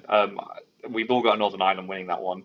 I don't know why, if there's any particular reason, but yeah, just it would be me for me. It's just reiterating what I was saying last time. Like I just think the way Northern Ireland have been approaching, development and training, has been quality. I haven't attended any of them, but just from speaking to people and seeing how they turned up at the last tournament, they really impressed me last year, and they thoroughly deserved the men and mixed gold medals, last season, and I think they're continuing to work hard, and they all seem to be a really level-headed squad, which I think will allow them to handle the momentum from last tournament and bring it into here to reach the final, in my opinion. But that's going to be a hell of a game though, because England will definitely be gunning for them. yeah, definitely. Yeah. I think it's tricky because I'd say England have better squad depth, and we keep coming back to this 40-minute game thing, but it does have an impact, especially by the time you get to the third day. So that could be the difference, and like we saw last year, the difference between these two teams is marginal at best. That being said, I do think Northern Ireland have such an incredible team dynamic and intuitive understanding of the way that each other play on court, which really helps them. And I think that they will also be in England's head to a certain degree. Despite the fact that Northern Ireland won last year, I think their men will still have the underdog mentality, which is quite interesting that that's how that will work. Going into that match, I think Northern Ireland will still be viewing themselves as being the scrappy team that's somehow got their way up there, whereas England kind of walk around as if they deserve to be in every single match that they get to. And I think that can have quite a strong mental impact when you get to this stage of the competition. I wouldn't be surprised to see Northern Ireland putting everything into that semi-final, which is why I've also put them down as not winning the final. Whereas England potentially holding back a little bit, going up in the first half and just kind of being like, okay, we've won it, we can chill now. And then Northern Ireland doing exactly what they did last year and just pulling it back and putting everything down. I don't know. It's going to be a close match. Everyone will say that. Like, we know it was a close match last year, but I think it will be a similarly close match this year with a very similar outcome. I completely agree with all of that. Yeah. The mentality side of it, you've broken down really, really well. I think you've hit the nail on the head with that. Yeah, and that's actually why I have them winning it all. Because I do genuinely think, like, from an outsider's perspective, I was very wrong last year to look over at Northern Ireland and think like, oh yeah, they did well to beat England before, but You know, like that was maybe a fluke or one-off game, but they've done it 2 years in a row now, and they won it last year, like, or 2 Euros in a row. Like they are not a team to be messed with. They're not a team to look over. And yeah, maybe they still do have that underdog mentality, but the fact of the matter is that they've beaten England twice. England are third in the rankings, I believe now. Like Northern Ireland are like the best team, in my opinion. And yeah, Austria last year were hamstrung by injuries and in COVID, but I felt there was still a bit of something lacking in Austria's men's performance last year compared to England and Northern Ireland. I think England quite handily beat Austria, if I remember correctly, in the semi-final. Like, I think Northern Ireland will be, or at least should be, favourites going into that, from my perspective anyway. And I don't think I'm making a crazy suggestion saying that Northern Ireland are going to win that game. Yeah, they might be tired, but like we said, semi-finals are going to be the day before the finals. I think Northern Ireland could do it. Just my thoughts on that one. But I don't know what you guys think about Austria winning it. I think those three teams have a really interesting thing, because I would say England versus Austria, England would win. I'd say Northern Ireland versus England, Northern Ireland would win. And I'd say Austria against Northern Ireland, Austria win. It's to do with the way that they meet and the way that their different styles of play match up, but also to do with the mentality and sort of the history that they've got playing against each other. And it's really interesting to see how they match up. I think part of the reason I put down Austria as winning this is to do with the fact I do believe that they've got an easier route to the final, and I think that means they'll be fresher.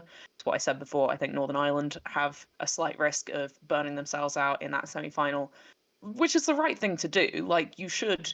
It's much better to burn yourself out in the semi-final and still reach the final and then lose there than it is to lose in the semi-final, as far as rankings go.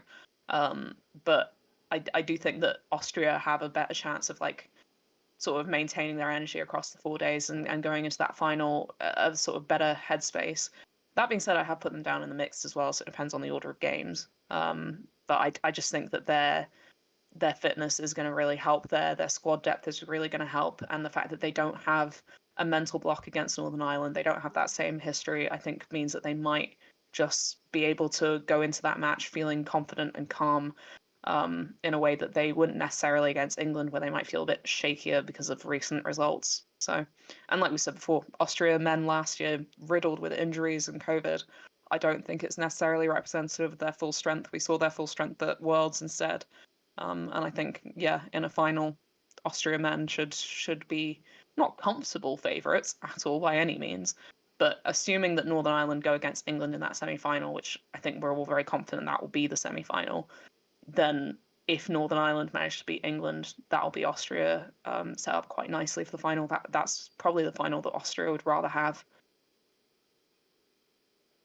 Yeah, just one thing I wanted to add onto that is NI are the team that has the tougher semi-final fixtures on both mixed and men. Like, they're playing but the likelihood is that they'll be playing Austria in the mixed and then England in the men's semi-finals. That's going to take a hell of a lot out of them playing those two semi-finals. I'm assuming they'll be on the same day, potentially one after each other.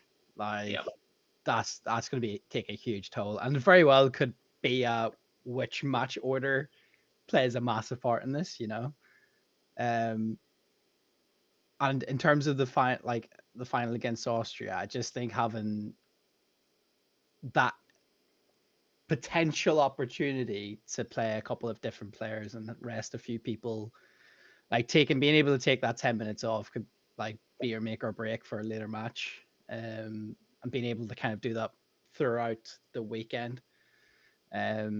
I think Austria will have more opportunities. I really struggled to decide whether I think NI are going to come away with one gold medal. I couldn't pick whether it was going to be mixed or men's. I think it'll be the mix, and I think the men's will just come short.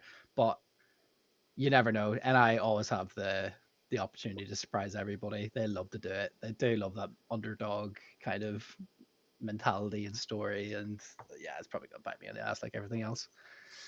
But what Zoe says goes. That's the rule of thumb, right? Yeah, we all know who's right here. we're just Especially with here. the men's. Didn't Zoe absolutely smashes in the men's predictions last I mean, year? we're just here for It's not banter. like Zoe's here for facts. Spitting bars. Never say that again. Don't let me ever say that again. I should not have said that. All right, on to women's. Yes, Oh. please. Let's do SM. All right, women's pools. For our audio listeners, Pool A: Croatia, Czechia, Sweden, Switzerland, and Spain. Pool B: Austria, Netherlands, Scotland, and Belgium. Pool C: England, Wales, France, and Hungary. Pool D: Italy, Northern Ireland, Ireland, and Norway. Zoe, thoughts? Yeah, I said it before, that Pool A is really very exciting as a Swiss women's player because I think it's really hard to say who's going to win that pool. You'd want to say easily on paper it should be Czech Republic, but I don't think it's as simple as that. I think that like Sweden and Switzerland have both caught up quite substantially. Czech Republic, I think, are doing quite well as well from what I've heard. But that being said, we also know Tamara's got is it an ACL that she's got? Anyway, Tamara's out as captain. So that's a mental impact more than anything, I would say, losing your sort of like your figurehead. So that could be a chink in their armor. I think just in general, like it could really go any way with the way that the sort of setup has changed. And I wouldn't be surprised to see any of those three teams winning. I wouldn't be. I mean, that's rude to Croatia and Spain, but like realistically, anyone could do well in that group. But I think that's if only two out of those three countries can go through, that's a fantastic opportunity for Switzerland or Sweden to actually do very well and to potentially like it doesn't have to be Czech Republic that tops that group, and it doesn't have to be Sweden that comes or Switzerland rather that comes third, as you would expect on paper. I think it will be a much more complicated group than that. The other pools are all quite exciting as well. I think Pool B is quite fun. Netherlands against Scotland could be a really good match. Pool C, we love a home nations matchup, and poor old France is stuck with England for a third pool, so that's great for them. We've said that before. One of those three countries won't be getting out that group, and that's actually really rough to think about because they're all very very good nations. And yeah, Italy against Northern Ireland in that Pool D to see who actually comes out on top. Could be very interesting. I agree with everything. The interesting thing about Pool A and Pool C is the fact that Pool A has none of the top 8 from last Euros in it. That's how tight it is between Czech, Sweden, Swiss. I think they literally were all pretty much bunched together in the results. So I find that one impossible to predict. I'll be honest. It was, the 3-sided coin flip, as you want to call it, in terms of who goes through in that pool. And Pool C, France really impressed me last Euros, the women, especially as they're all youngsters, aren't they? Or there was a load of them that were like, 16, 17 debuting at Euros, having only played for like months rather than even a year or so. And they were crazy good. I watched back France versus Netherlands the other day, and I was just like, both of those teams like have high potential across the board, and I think they're both going to be ones to watch. I know Zoe called it for France last time, but I could see them pull off a few upsets if against potential teams. Don't think it'll be against England, but yeah, I'm really looking forward to France versus Wales in particular because I think the Welsh women against England always turn up and give them a hell of a game and make England really work for it. And it'll be interesting to see if they can hit that level against a France team as well. It's worth remembering that England, Wales, and France were in the same group last year as well. And yeah, England, all of them are really good games as well. Yeah, England and France got through, and Wales didn't. Well, maybe they got through as the best third place. No, did they? Hold on. I can't. Oh remember. yeah, they did because all three of them finished top 8. Yeah, I already said that. But yeah, that is going to be a tough group. I think it's going to come down to that Wales France game. See who comes out on top. Yeah. Could be very interesting. And I think that Netherlands-Scotland one, based on how the Netherlands women's did last year as well, could also surprise a few people. I think the Netherlands and Scotland were in the same group as well last year, from memory, in the women's. So that could be interesting. Don't trust anything you said to do with Netherlands anymore, to be honest. I mean that is true. I'm just gonna check. They were in the same group. So that's fine. Well done, you redeemed yourself. Yeah. I only have one thought about the Netherlands women, and it's not even to do with their playing ability or anything like that. But I found out like a month or two ago that one of their new players, one of their debut players, is called something like Evelina Miedema. And as a women's football fan, I desperately need a Netherlands shirt with the name Miedema on the back. So if you're listening, I would like a trade, please. So last Euros, it was Nick asking for balls, and there's more space for them, by the way. If you've got any that you'd like to bring to Euros, I will be there. There is space for them to go there. There we go. He's got his Mr. Real again. And this year it's Zoe begging for a specific top as well. That's an From a interesting one. new player, a player I've Yeah, never yeah. seen play. I It's hope probably I will be watching. somebody from like the Netherlands like Instagram account's gonna DM you and go like, well we can get this done. There's still numbers. That'll be petition to their kit provider for them to just put that one shirt out. Silence So he's petition. gonna send out an EDBF press release asking for the shirt. Please do not turn up to Euros without a Spurs shirt to swap over with. Specifically this That's my Swiss one one. worry. She's a new player, so she might not know that shirt trades are a thing, or someone else might get there in first, and she's only got like one. And I'm like, I don't know how early is too early to contact someone to be like, can I have your shirt at Euros? But I think So currently- he's gonna ask for this episode to be released early, just so she can order.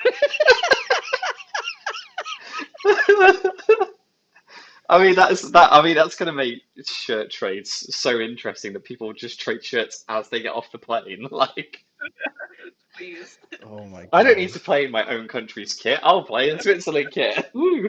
That's fine. Oh my god! I mean, it did. These are Egypt. Oh, jeez, thanks. It did cross my mind that as you were talking, Zoe, that some people who are listening to this podcast may not know or may not have twigged that we do somewhat have different alliances to different countries. So Zoe, you are a Switzerland national women's player. What?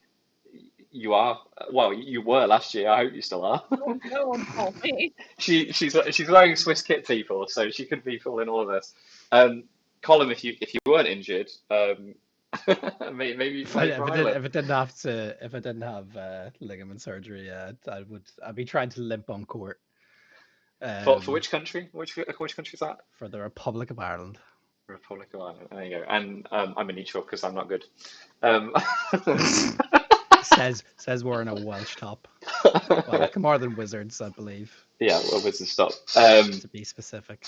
Yeah, so just for those who didn't know or didn't gather from the intro video, yes, we do hail from different countries. But yeah, any other thoughts on the women's pools before we got way distracted? That was my quick aside. That has absolutely no to do That with was our tangent. That was our big tangent for the episode. I mean, so Belgium got new kit. I wonder who are going to be like the hot trades this year for kits. Don't Ireland I've have looked at any like, of them. oh, Wales have some new kits, don't they? Wales have really nice new kits. It looks like. I don't know. I've seen photos of it. They've got 3 different shirts. They've got the sort of home and away shirts and a training shirt, and they look very nice. Oh, trading. Okay, that's not too bad. I mean, We'll that see if previous they kit was look quite in nice. person. But yeah, I quite like the new kit. I think it's an upgrade. Assuming that it prints well, then I think it's an upgrade on their previous kits. And Oh, you they're need actually the have actual a- designs. Okay. Yeah, the actual designs. I don't have a Welsh shirt, so that's also one that I'm looking for. But none of the Welsh players have last names that I am emotionally attached to due to football reasons. So I don't really care whose shirt I get. I'll just stalk Wales at Euros. Did you hear that? Well, she doesn't care, right? I don't care about any of you guys. Okay. Hannah Ward is gonna be having awards with you, Missy. I'm telling you that much. I don't have the same shirt size, so I can't trade with Hannah. How do you know you're gonna have the same shirt size as a random like a new player for Netherlands that you've never heard of or Oh, I met don't care before? about that. Oh, you just want Yeah, a new collection. that shirt is not going to be worn. That shirt is going to be framed, I signed was by about to her, say, and yeah. hung up on the wall. And then forevermore in the podcast, you're just going to see this Dutch signed shirt in a frame. She's gonna get it signed by her and then by the footballer as well. And Viviana Miedema to sign it. God, right, heard it here first. God. Right, predictions. Here we go. Yep. I don't remember. Quite a few differences of opinion, I think, in this one. Ooh, interesting. Very interesting. You really backed France, huh? I really did. Really did. So for those listening, I'll go through as quickly as I can. So for Group A, myself, I've predicted Sweden to top the group, with Czechia coming second. Zoe and Colm have predicted Czechia to come top of the group, with Zoe predicting Switzerland to come second and Colm saying Sweden will come second. Group B, we've all got Austria topping the group, but Colm and I think that Netherlands will come second, so we think Scotland will. For Group C, we all have England topping the group, and Colm and I have France coming second, and Zoe has Wales. And Group D, we all have Italy winning the group and Northern Ireland coming second. If you're an audio listener, this is the first time I'll say this. I'd get the Instagram for Catching Out up and have a look at the predictions, because that's, if you could follow all of that and have that picture in your head, you've done fucking well. Yeah, I will be posting these about the time the podcast goes up. So that is your warning when you see these graphics.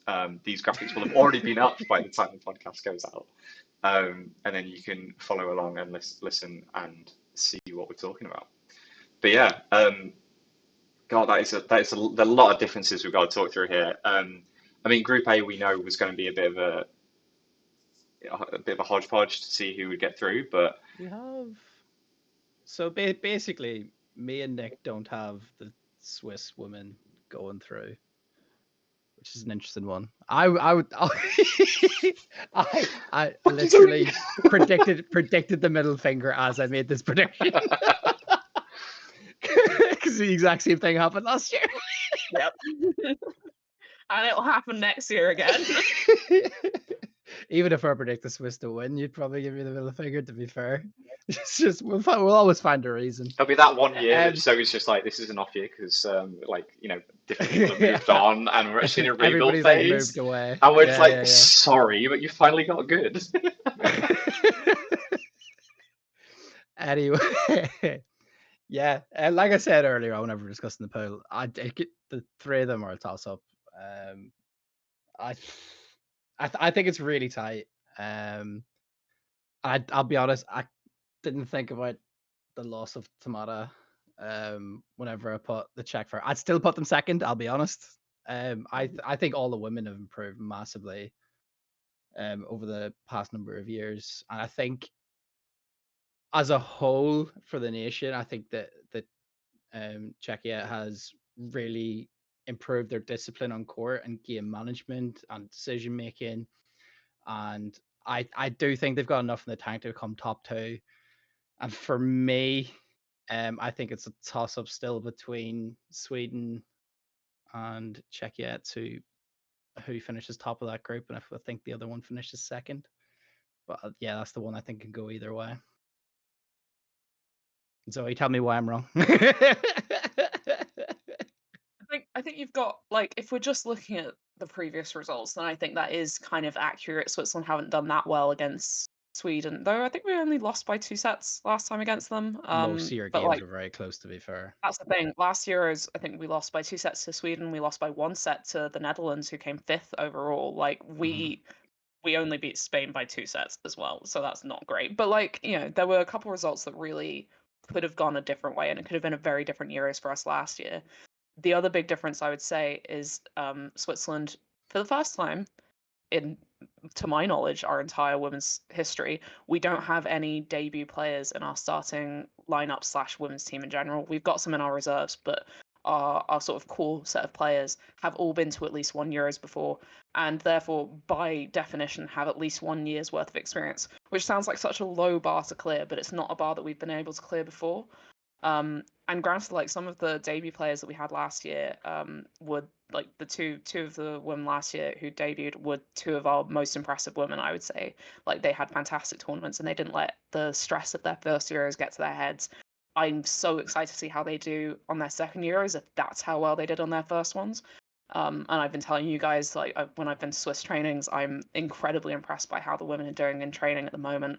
I think it's shaping up to look like a very, very good Swiss women's squad and something that could actually cause a couple surprises, which I've never really been that optimistic. I love Switzerland. I love the Swiss women, but I'm not usually this optimistic. And I think that this is me putting down Switzerland as second with genuine belief that that is what's going to happen. It's not me saying that because I'm in that team. I genuinely do think that we will get that second place spot. I think that that's within our reach, definitely. Yeah, the Czech Sweden question's an interesting question. It could go either way. I really don't know. But yeah, I'd say it will come down to really close matches there, and it could be a really weird group at the end of the day. Yeah, I'd agree. The only reason I've not got Switzerland in is sort of my like I was it is a bit of a one eye. I thought it could be any of the three. I was speaking to Tamara the other day, and I think if there was an opportunity, same with Switzerland, but if there was an opportunity for Czechia to get through to the quarterfinals, I think this is your best shot in that group. And I do think they can do it. I do think they will just edge Switzerland. I think there is a case of, and I think we were all really guilty of it last year, of bias towards what you've seen. We'd all seen England, Scotland, Wales players play. We all thought they were going to do really well, and boy, were we wrong because we hadn't seen any of continental Europe play. So the only thing that I've got to go on is like what's been happening in Europe in terms of international or national-based competitions. What's been going on? How much opportunity have people been getting to play? I think like Sweden have like so many opportunities. Like you went over, Zoe, to referee the Swedish. Was it the Swedish Cup or it was the Scandinavian Cup, whatever it was? And I know your comments were that it will depend on what teams come together, but there were a lot of new players or different abilities coming through. But I think that's kind of the beauty of it, is that they maybe know that and they've got all these different opportunities for players to step up and do that and play in different scenarios, play different people from different countries, etc. And I think the Scandinavian countries have done a really good job of like getting involved. Like Sweden seems to have played like Norway, Denmark, and Netherlands, and I'm not sure if even Belgium have done something recently as well with them. So I think just exposure would have blooded quite a few new players potentially for this, and I think they might be better prepared as a result. Might be, I don't know. And I think Czechia might be in a similar-ish scenario. Not that Switzerland haven't been, but yeah, like you said last year, it felt very. You genuinely had no idea how Switzerland were going to do. You can make a really close game, but whether you'll win it or not is going to be the real difficulty. And it's been another year's worth of experience, but I don't know. It's always worth saying that we've had another year's worth of experience, but then so has everyone else, and we don't know where everyone else has grown and how they've grown. And I'm just feeling those countries that have had more exposure to competitions might have that edge. That is my only thought on that one. Yeah. No, I don't know. I've seen Czech teams at club level, I've seen Swedish teams at club level, and I've seen Swiss teams in club level. This is genuinely one of the groups where I feel more qualified to actually speak on it. I think Sweden will be incredibly good next Euros. They're already a very good team, but I think like the development that we're seeing in the Swedish club scene will mean that they are really a powerhouse next Euros. Whereas this Euros, I think they'll still be a middling team in the same way that Switzerland is, in the same way that Czech Republic is. Switzerland, I think one of the reasons why we've got such a step up is that we've had new clubs coming through, and specifically in the women's side, we've got a new women's club winner. Like the Sharks have now overtaken the Foxes as far as like the actual women's league within Switzerland, and you can see that reflected in the team makeup. Some of the best players that are coming through are the new players who are coming through the Sharks instead of through Foxes, who haven't really grown as much as a club. So it's this interesting thing where I think like that new blood coming through might be part of the difference for Switzerland. And I say new in air quotes really because we saw them in last Euros, but I think that's the difference, is that they have that combination of new blood, but they know what a Euros looks like. They've played it before, and there's a bit of team cohesion there. I'm not so sure about Sweden. I don't know whether they'll be bringing in a lot of those new girls yet, or if they're still just a little bit too new. I think they are a bit too new, and so they won't be coming through just yet, I would say. But we'll see. I haven't seen the team announcements yet, so I don't know. Yeah. Worth keeping that in mind to the listeners who are listening in the future. When it's been released, and we all sound like idiots. Yeah. I mean, we always sound like that's idiots gonna happen anyway. no matter what. Yeah, exactly. But yeah, so the other groups, I just want to like raise them because there are some interesting ones in this. I mean, Zoe, you're the odd one out for Group B and Group C, in Scotland over the Netherlands in Group B and Wales over France. I'm very curious about the Wales and France one because that is contrary to what we were thinking last year, and exactly, in fact, I'm pretty sure it's the exact opposite of what you said last year. Literally. Um, Which means that we're going to be wrong, Nick. Yeah. So, tell us what you discovered on your travels of international club fame with Warwick Eliminated and Astros. I think part of the reason, I said it last Euros, before the Euros in my predictions episode, I said part of the reason why I thought France was going to do so well is that people didn't know that they were good. Like, those of us who went to the Paris Open knew that they were good. We'd seen it, we'd experienced it, we knew that France, and their women in particular, were very talented. And there was that new crop of players that were coming through that a lot of people hadn't played at international level. And then they arrived at Euros, and the feedback that we got when we were at Euros was people going, "Oh my God, I can't believe France is so good. How could I have ever known this?" And even like people from Wales coming up to me and being like, "You literally told us," and yet somehow I was surprised that they were good. And it's that thing of like, great, so they've had their surprise round. Despite the fact that there were signs that they were going to do well in that Euros, I think people didn't really see them as a threat until the first or second day, like until they were playing the matches. And even then they were like, well, maybe it's just that they've had a couple lucky results, until they actually got out the groups and people were just like, oh shit, they're a very good team. The problem is we've now seen them. All of those matches at Euros were recorded. Everyone's had time to think about it, think about what happened, and realize that most of their strength comes from their catching ability. And so you just have to not let them do that. And the minute you don't let them do that, then they kind of fall apart a bit. And so that's the difference. I know you made a joke about what have I discovered while playing for Warwick Eliminated, but what I discovered was when we played against them as Warwick Eliminated that had, a couple England players, a couple like Welsh players, me, like just a random selection of internationals on it, playing against the top French women's team, which, as far as I could tell, I don't think that team had ever lost a match before. We beat them in group stages by a frankly obscene amount, to the point where players were crying. It was oddly upsetting to watch. And that's why I say I don't think they'd ever been beaten before. And that's the thing. Why could we do that? The answer is we knew how they played. We knew what to do. We knew how to play against that squad. And they just didn't have an answer for it. We played against them again in the semi-finals, and it was just the same story again. They didn't know how to respond to it, and they were just sort of stuck. And it's not even necessarily not knowing how to respond. It's not having the specific skill set to be able to respond to it, I'd say. If the team in front of you are refusing to give throws that will allow you to catch, then you have to start responding with, I don't know, your running counters being stronger, or throwing power, leaning into that a bit more. They don't have it. They have incredible catching abilities, and their throwing power is coming on, but I can't honestly say in good faith that I think the French team have particularly good throws. I think the Welsh team have a really good balance, and they now know how to play against France. They've experienced it. They saw what happened last year. They're not going to let that happen again. So I would be very surprised to see France beat Wales this time around.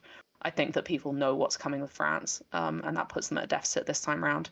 I think the next Euros, it will be the same thing. It will be the other direction, where they've had enough time to learn how to fix those little gaps in their abilities, and they'll have improved. But I think this will be their learning Euros. This will be their Euros where they go in expecting to do as well as last time, and they get a really harsh lesson in just what happens when people know how you play. I'm curious because with the way the French play, I think it means that if they get up early, they are in a very good place to maintain a lead. If they start losing early, I don't think they have the ability to fight back, if that makes sense. They don't really have the ability to claw back a deficit. And I am curious to see how longer matches are going to play into this, because they stand more of a chance with their ability, if they do win the first few sets, to really drag it out, to really go for those catches and just maintain the lead and get frustrated throws out of other players. So that's maybe why I'm leaning more into it. The other side might be true as well, is that because there's longer time, teams won't stress as much if they go down early, and therefore know that they can just keep playing their game, and then they get back into it because there's more time. It's kind of hard to tell. I thought France were really, really good last time. And yeah, maybe you've seen something different, but I did listen to what you said last time, and I was expecting them to be good, but they were better than good. Is what when I watched them, they were really good. Their team cohesion, not just their catching ability, speed around court, their awareness, they weren't just good catchers because they were, we can catch a ball, we're good. They were their fishing was insane. The ones that were coming off, the rebound catches, their awareness, those are abilities that don't disappear. And I think that'll be really interesting to see if they, how it goes. Having said that, I think Italy are a slightly similar team in a way. They're just quicker and I think a bit more harder hitting. And that's why I've got Italy beating France to get through to the semi-final. Because, I also, maybe I put France in because I knew because I put Italy being above Northern Ireland in that group, knowing that it could be a France-Italy quarters. Every France-Italy matchup is incredible to watch. And I really hope that we get to see one in the women's. It would be absolutely amazing. I genuinely am dead curious. I really, really hope that happens, because we were blessed to see it in mix last year, and it was one of the best games of the tournament. If you haven't watched it, go watch it already. I'll say it till I'm blue in the face. And I really think Italy-France women's match could be equally as impressive to watch. So that's my prediction. But I think Italy will see that one through. For me, in terms of the France women, every single one of their games, pretty much, except I think one, was 1 to 2 sets in it. Like Nick was talking about, they really know how to play out the match, and it was so evenly balanced. I get what Zoe's talking about in terms of it was a surprise. And I do think this will be a learning Euros as well. But that, like Nick said, catching levels are going to be the exact same. People will make them work harder, but I think even whenever teams were learning about their catching ability moving into it, they were still plucking them out of thin air, and they were still bringing games back. And they're not going to lose that fight in them. And I think what they have to work on, it's been an entire year since the last Euro, and I think they're only going to get better at different aspects of the game. And I could see them improving in different areas because they were trying it. They were trying different things. It just wasn't there yet. I think once they shake off the cobwebs and the nerves of playing their first Euro, because like Zoe mentioned earlier, whenever she's talking about the Swiss players, that extra year can be a big difference. And that's why I see them making it through. I think Wales will be focusing a bit too much on trying to beat England, because I think they know deep down that they can do it, because they know the players so well. And they should have beaten them last year. Absolutely, 100%. Completely agree with that. And I think that's what's going to be their main focus. And I think they might let slip against France in doing so. That potentially, it's going to be I think that's going to be a really good game. And I think it'll be a classic French women, super tight, one set in it, and pretty much the entire game. I do think it'll be really close. And I think because the Italy women haven't played them before, I think that kind of like similar mentality from last year will play a part. I don't know whether Zoe's face says I'm forgetting about a game of France and Italy women playing. Okay, right. Thank God. I was like, if I absolutely bottled that. No. Yeah. The reason for the face was just Lugo, so the best Italian women's team in the French Open did astoundingly well. They won the tournament by a landslide. I wouldn't say anyone was anywhere near being as good as them. And in the same way that, yes, Warwick eliminated, somewhat trounced Ligon, who are the best French women's club team, I would say Lugo pretty heavily trounced us in the finals. And so, you can't necessarily say that means that they would have trounced Ligon even more, but the way that they treated every other French team en route to the finals is a pretty definitive look. And it's club level, so it doesn't necessarily represent how international games work. But especially in countries where there's less teams, like obviously actually, I was about to say, obviously in England, you get so many different people from different clubs in the national team. That's not even true. But, it's not as true as it should be. But the France team has a lot of the Ligue 1 girls. Like when we're talking about the young girls coming up in through France, we're talking about the Ligue 1 girls. And when we're talking about the Italian women, we are talking mostly about Lugo with a handful of Shamrock and lionesses and stuff like that. Lady lions, sorry, they're not the lionesses, they're the lady lions. But a handful of players from the other teams, but I would say mostly Lugo. So it is somewhat a fair comparison point if you have any kind of match to look at, and I would say that's why I've put down. I didn't get to do Italy against France because I put Wales through, but I would say Italy would have won that match against France anyway. So. Yeah, it's fair. No, I think that that set of quarterfinal, like no matter what three teams are going to be in it, is going to be a really good game. And I was just really impressed by the French women last time, and I think if they're able to pull off what they seem to be trying to do in different games to try and claw back against certain opposition, if they're able to take that up a level, I genuinely do think that they could give Italy a really good game. And I think that semi-element of surprise, and I think, yeah, just that like kind of, we've not faced them before, don't know what to expect necessarily. We don't know how our play style against their play style is going to work out. I really do think they could snatch it, but again, it's going to be by like one set, and I have no idea. It's going to be a big back and forth affair, in my eyes. But yeah, I'm looking forward to that hopefully occurring. It's gonna be a good one.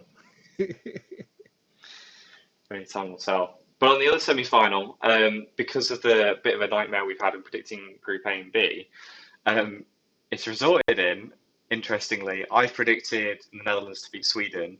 Zoe's predicted Czechia to beat Scotland, and Colm's predicted Netherlands to beat Czechia. So we've all got some very different conclusions there based on how we think groups are going to go and who we think is going to win.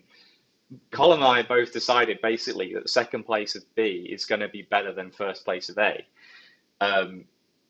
which I guess goes against the grain. But Netherlands looked so good last time, and I think they're only going to get better. Maybe I'm wrong, but that is my gut instinct and gut feel is they did look really good last time, the women. Yeah, and I think personally, I think they're going to be better than Sweden because I think Sweden are good, but I think Sweden's strength are in their men's and men's and mixed. And that's why I've got Netherlands over Sweden, but don't know about you, Colm. Well, I don't have them facing Sweden. No, you got them over Czechia. So why do you think? No, I really liked. So they're one of the ones, and there is potential for a bit of recency bias in terms of I was watching a few of the women's games to try and get a feel, a reminder for myself how each of them played, and the Netherlands women really impressed me. I think they have a lot more in their locker than people think, and I think a lot of it was minor tweaking that needed to happen. Big thing being decision making in big moments.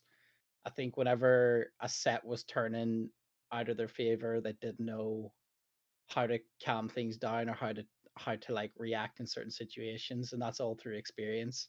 So assuming they keep the core of that squad and the girls that were playing really really well from the last time come back, um I could see them beating either Sweden or Czechia, uh just through the big thing was their throw-in compared to, in my head, compared to the other nations, is what will help them overcome the other opposition, whoever that may be. Is there any Yeah, thoughts? I like the Netherlands a lot, obviously. I think I'm in a position, and I would like me to Mars shirt, please. No, I was about to say. I'm in an interesting position because last year, in women's, Switzerland were in the same group as Scotland and the Netherlands. So I remember how those matches went, and I'll be honest, when I said Scotland are going through over the Netherlands, I was remembering how it felt to play against those two teams, and the amount of fear that the concept of playing against one of those teams puts in me compared to the other. And at the end of the day, the Netherlands beat us by one set. It was an incredibly close match. And looking at their results from last year, it's littered with very, very close matches. At the end of the day, they still get the wins. So they basically had what Switzerland wishes we had was our tournament. We lost by a set almost every major match. They won by a set almost every major match. Scotland, on the other hand, they dealt with us incredibly well. Like that, we didn't have anything against Scotland. We couldn't do anything. We were stuck. They had a couple weird results last year, but I think overall I view them as being the technically better team. So that's why I put Scotland through. But Scotland against Czech Republic, an interesting one. I would say the star players of Scotland are better than the currently available star players of Czech Republic. But then when it comes to playing a 40-minute match, I don't know. That one was a really, really hard one to predict. This is to me the closest prediction, and I really, really would put it either way. I think that the reason I eventually went with Czech Republic is purely because I think if we're thinking about 40-minute matches and you're not necessarily trying to close up the frames each time because there's so many of them, so you're just trying to survive, the way that Scotland does well seems to sometimes rely on Amanda King just being a fucking baller and catching 3 things in the last 20 seconds of the match. If you don't put Scotland in a position where they desperately need that, and you just sort of leave her alone, as you can do in a 3-minute match, you could just kind of win it by ignoring the star players and just going for everyone else on the team and just winning based off time. So that's kind of, I think Czech Republic, if they play their tactics correctly, I think could win that one. I do think Scotland are on paper potentially the better team, but I think it comes down to tactics. And that's why I put Czech Republic down. But I think either one will make it through. I don't really care. I don't not care, but like I don't think it really. I think both deserve it. And because it doesn't have a massive impact on who makes it to the final anyway, as we've all put down the same thing. I kind of, whoever gets through, they deserved it, and I'm not going to be surprised to see either of them. And I'm sure it'll be a fantastic match. So very, very close game, I'm hoping. Yeah, no, I mean, I don't have that match happening at all, so I'm curious to you if it does happen and how well that will go.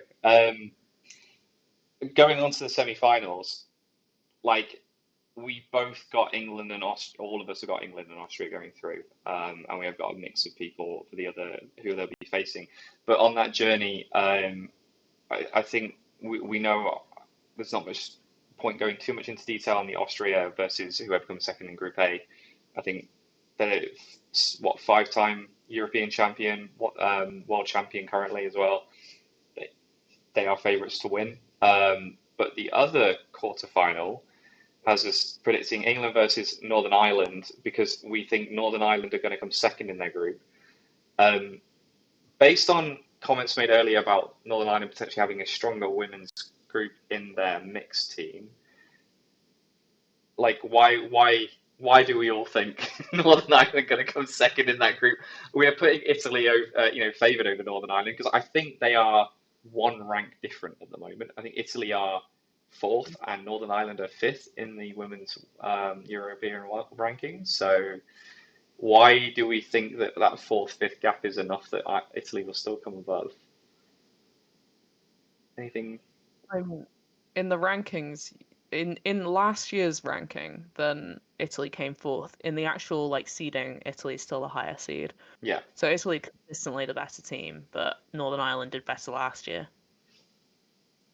Yep, but we think Italy will do better this year.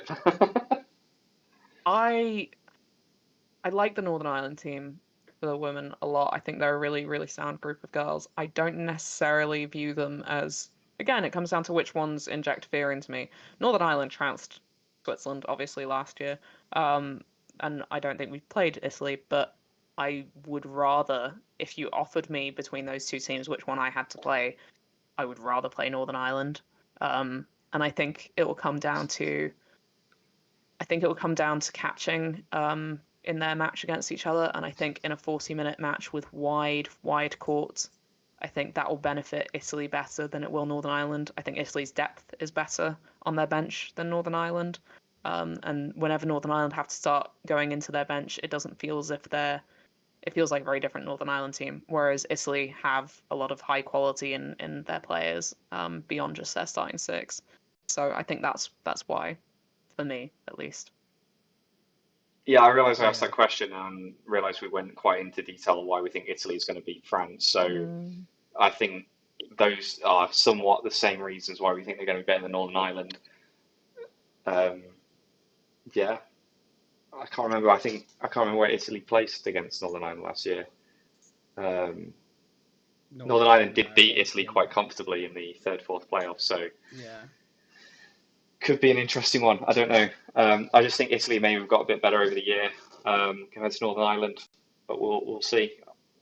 I really like the Northern Ireland women, and like I said, the kind of setup that Northern Ireland have for their training, I think is, from what I've heard, is very impressive. I don't know much about Italy, so I can't obviously comment in terms of how they train, but I expect a strong rise in ability for, those who are on the fringe of breaking into like the top six for the women. It's why I think the NI mixed team is incredible, because I think like their top 4 or 5 women are really strong and do a really good job, and I think they do the same in the women's discipline. And I think their kind of bench players will be taking a step up in terms of what they bring to the table, which is what you have to expect if you want to keep playing at the top level, because there's a few names on that list or not on that list that'll be fighting for spots. So you have to keep on raising your game, and that's the kind of mentality that Northern Ireland want throughout all their squads. So although we're kind of all predicting them to miss out to Italy and miss out to England in the quarterfinals, like this isn't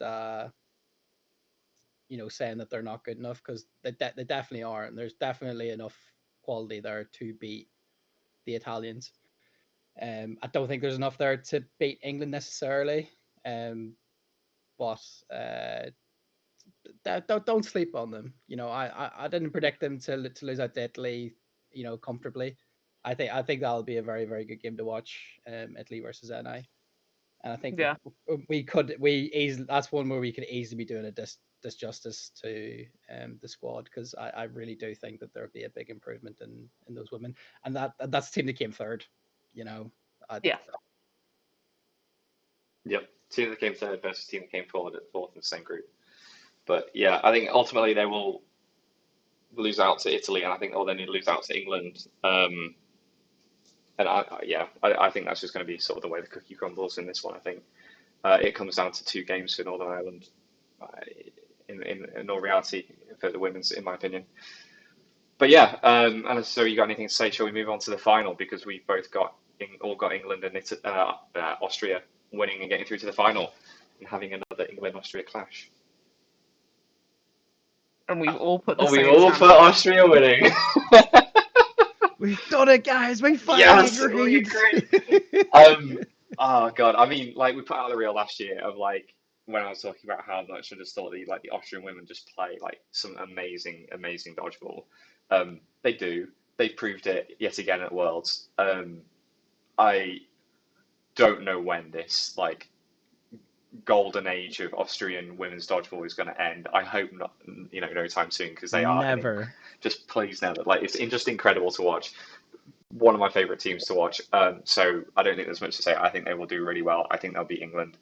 I don't actually think it's going to be that close either. I think Austria are going to be quite strong. And touch wood, no COVID, no injuries. I think they are going to absolutely blitz this tournament.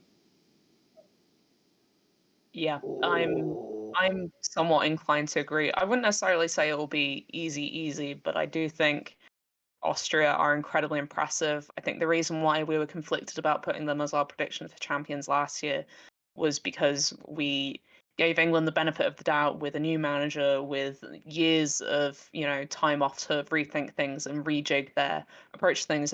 We've said it before. We said it last year. Part of the reason why England don't tend to do very well against Austria is they're slow to adapt, and we were hoping in our predictions last year that that was something that they had taught themselves in the intervening times, and they didn't. And I can't honestly say in good faith that I believe that they've done it in the year since. It's a much shorter time frame to do it. They've changed a couple players out. There's a few more, Derby players coming in and stuff like that. Though the official teams haven't been released yet, so who knows? But it's a slightly different England lineup. Do I think that it's the England lineup that can beat Austria? No, to be honest. I don't see the versatility in them. I think that they're a team that could go 3-4 sets up on Austria, similar to what happened with GB in the final against Austria at Worlds.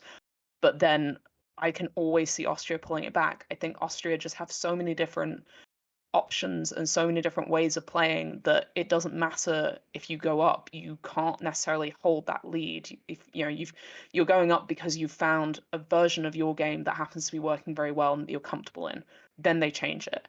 And as soon as you're out of your ideal form of game, then you're screwed, really, because their ideal form of game is every single form of game, it seems. I can't work out for the life of me how to beat Austria. I thought about it a lot. I don't know how I would, if I was a manager, how I would do it. I think it's a really tough ask. And I think, when you say the golden age of Austria, it's been like 5 Euros now in a row that they've won. I don't know when the golden age for Austria women is going to end beyond just when these players retire. I don't think that there's a massive amount of junior level stuff coming through in Austria at the moment. So maybe that's how Austria get beaten, is through time. But I don't see it happening this Euros. I don't know about next Euros. It might be that the young blood coming in through Italy or France manages to push them over the line next time, but I don't think it will happen next Euros either, to be completely honest. Unless something, massive happens or something incredibly tragic happens, I don't really see a situation in which Austria don't have that talent and that depth to be able to take that win. Yeah, let's hope nothing bad does happen. But I would say I just They've got a lot of depth. It would take more than just one player having a season-ending injury to take out that Austrian team. So I'm just saying, make sure that plane lands. Yeah, I mean, I know a lot of them will drive over probably. So I think hopefully Touchwood will be okay. But I think what sticks out to me is this. I'm trying to keep that note happy here, guys. Like, let's not think about death and misery. It's a dodgeball podcast. You okay there, Colm? You're right. Just debating why I do this. Yeah, we wonder too, Colm. But yeah, so I do think thinking back to that final in the Worlds between GB and Austria, I think one of the reasons that it was potentially as close as it was because GB were able to bring in players, some of the best players from the other nations, and those players really played well. And I don't think England have the ability or depth to bring in like style players to replace that. So, the new players that might be coming in, I don't think take up that void, and I don't think that will help in taking on Austria. I think Austria are just going to be well too rounded. They've got years of experience together as a group. They're incredibly fit. They're going to be absolutely fine. I think, yeah, it's going to be fine. It's going to be great. It's going Are to you be. saying Austria are incredibly fit? Just really, I really feel like we need to isolate that sound bit there. Oh Yeah. my god, what is Um, happening? yeah, you can tell it's getting late. Like, But yeah, Basically, do you I'm need gonna do a a long story short, right? yeah? Do you need Austria a women are fucking incredible, right? I think it'll be closer than you guys are giving credit for. I'll be honest. I say 2 sets difference. All right, okay. I thought you were agreeing with Nick's blitz in the No, final, which I think Nick made it Austria sound like will. it's going to be like 5+ sets win. No, I don't think it's gonna be. From No, what he I was think I saying. said they're gonna blitz the tournament. I think they're gonna do well, and they're gonna do win comfortably enough. I don't think they're gonna smash everyone. I think it will seesaw. I think England will go ahead by what they think is a comfortable amount. Austria will change it up. England will panic. They won't be able to respond.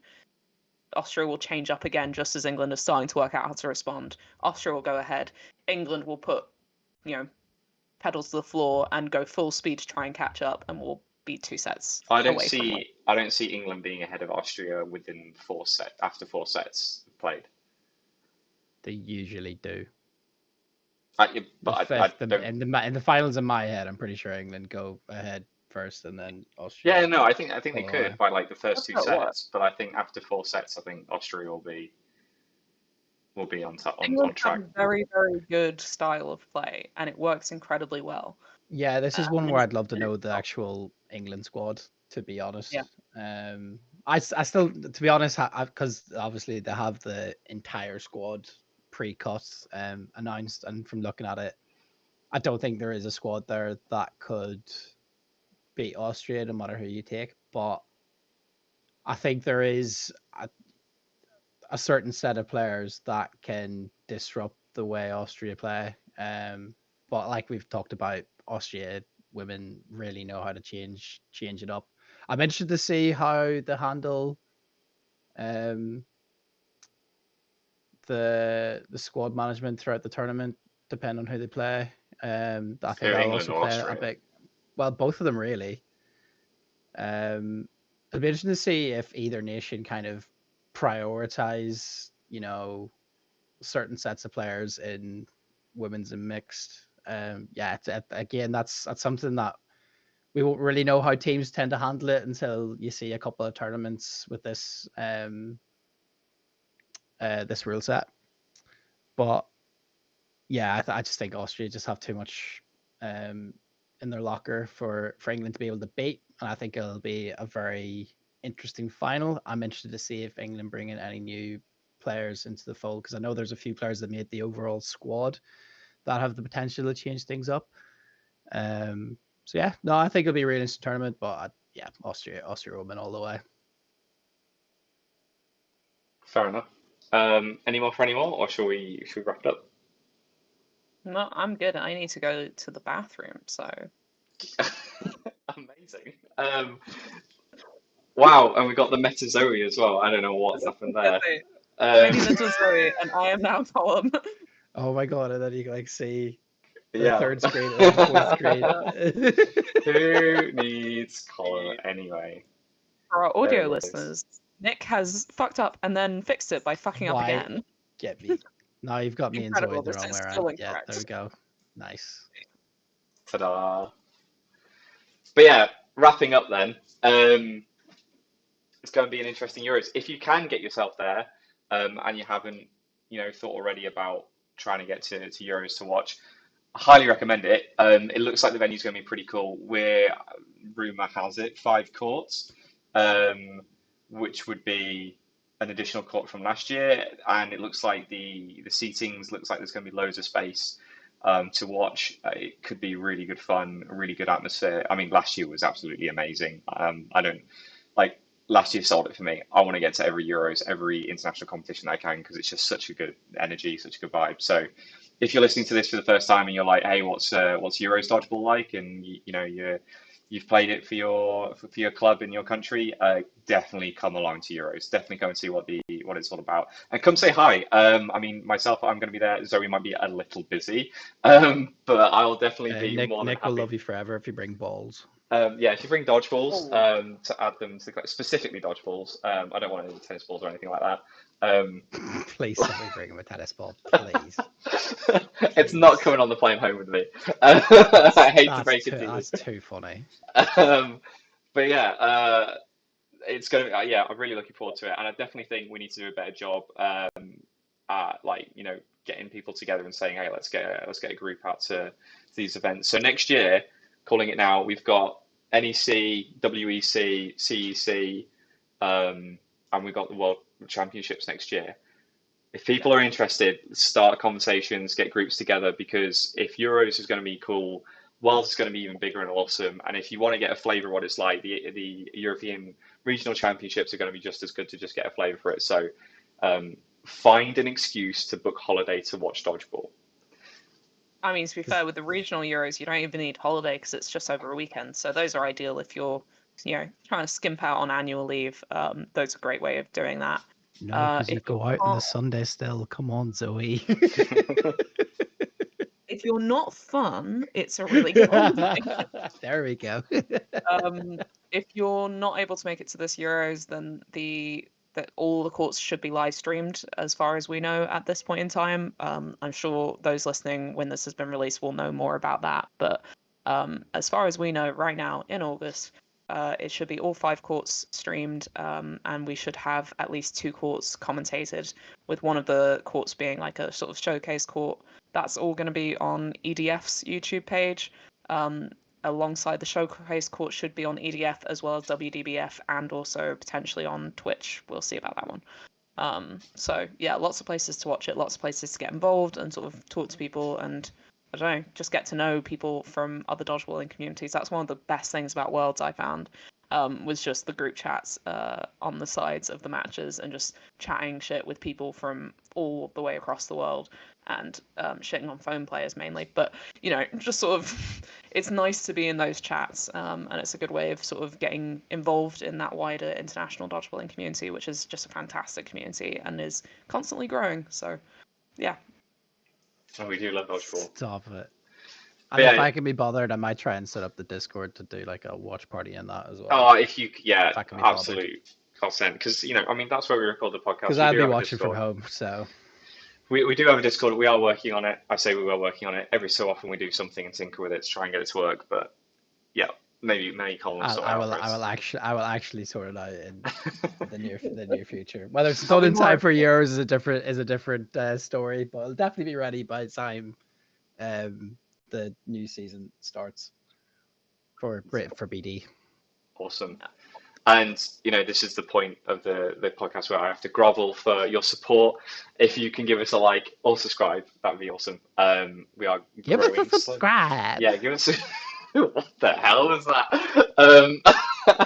But yeah, honestly, like everything helps. And if you enjoy dodgeball and you want to know more about it, like get in touch. Let us know what you think, what you want us to talk about. And yeah, give us a like and subscribe. Give us a comment. Wherever you're listening to podcasts.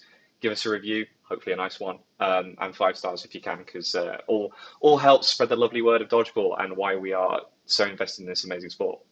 But yeah. And please don't dock us a star for our bad humor. And please give Nick a tennis ball at Euros. Please. Dodgeball, please. Dodgeball. If every nation brings Nick a tennis ball, right, I will find something to celebrate that fact, honestly. It's always bringing it for Switzerland. I'll organise somebody to take it for Ireland. I think this has to become a thing. Oh, do you know what actually would be really cool though? If you did get a tennis ball from each nation with like each of the players signed it or something, that would actually be sick. Cool. That is and way then Nick too would have. purpose. Yeah, I know, but like I'm just trying to get him tennis balls, okay? Yeah. He doesn't need any more dodge, but look at him, he's got far too many already. I mean, I need more. Like I haven't seen. There we go. Yeah. I mean, I haven't seen any Croatian Euros dodgeballs up for sale yet. I don't know if they're doing them, but like. Oh, there's a design, yeah. Oh, okay. Will we be able to buy them? Or is it only there that we'll be able to buy them, or? I don't know that because that's not my remit, Okay. but I have seen the designs for the balls, and yeah, you should get one if you can buy them. I assume you'll be able to buy them. I I'd be mean, shocked if you I'll weren't. find I'd a be way. surprised. Yeah. I'll But find a basically, way. Nick needs Dodgeball enough kit. balls to It make a needs to grow. pyramid, and Yes. then it can stop. Then I need to buy another set of shelves that I can put behind me here that can then go even more. I want a whole wall of dodgeballs. I'm staging an intervention for you next episode. There's gonna be whenever we eventually do our Q&A episode, we're definitely gonna. It's just we're gonna finish on the last question being. So Nick, the real reason we're here. I literally had the conversation in the chat earlier of like, guys, I need you to tell me to stop. Yeah, true. To be fair, Because you know when you people did. are saying You did. you need to get a hobby, and then like, well, this is my hobby. I'm taking it too far. Oh my god. Podcast isn't enough. A pyramid of dodgeballs is needed. So if you can help, I am once again asking for your dodgeballs. All right. Also, Okay. I wanna one thing I do want to call out before we go.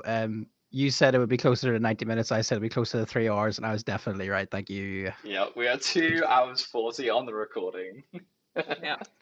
That is Um, pretty good length. I think that will cover every single plane journey, actually. Like anyone getting the plane to Anybody Budapest. complains about it being short, you can fuck off. right. As classy as ever. See you next time, Thank you. and see you at Euros.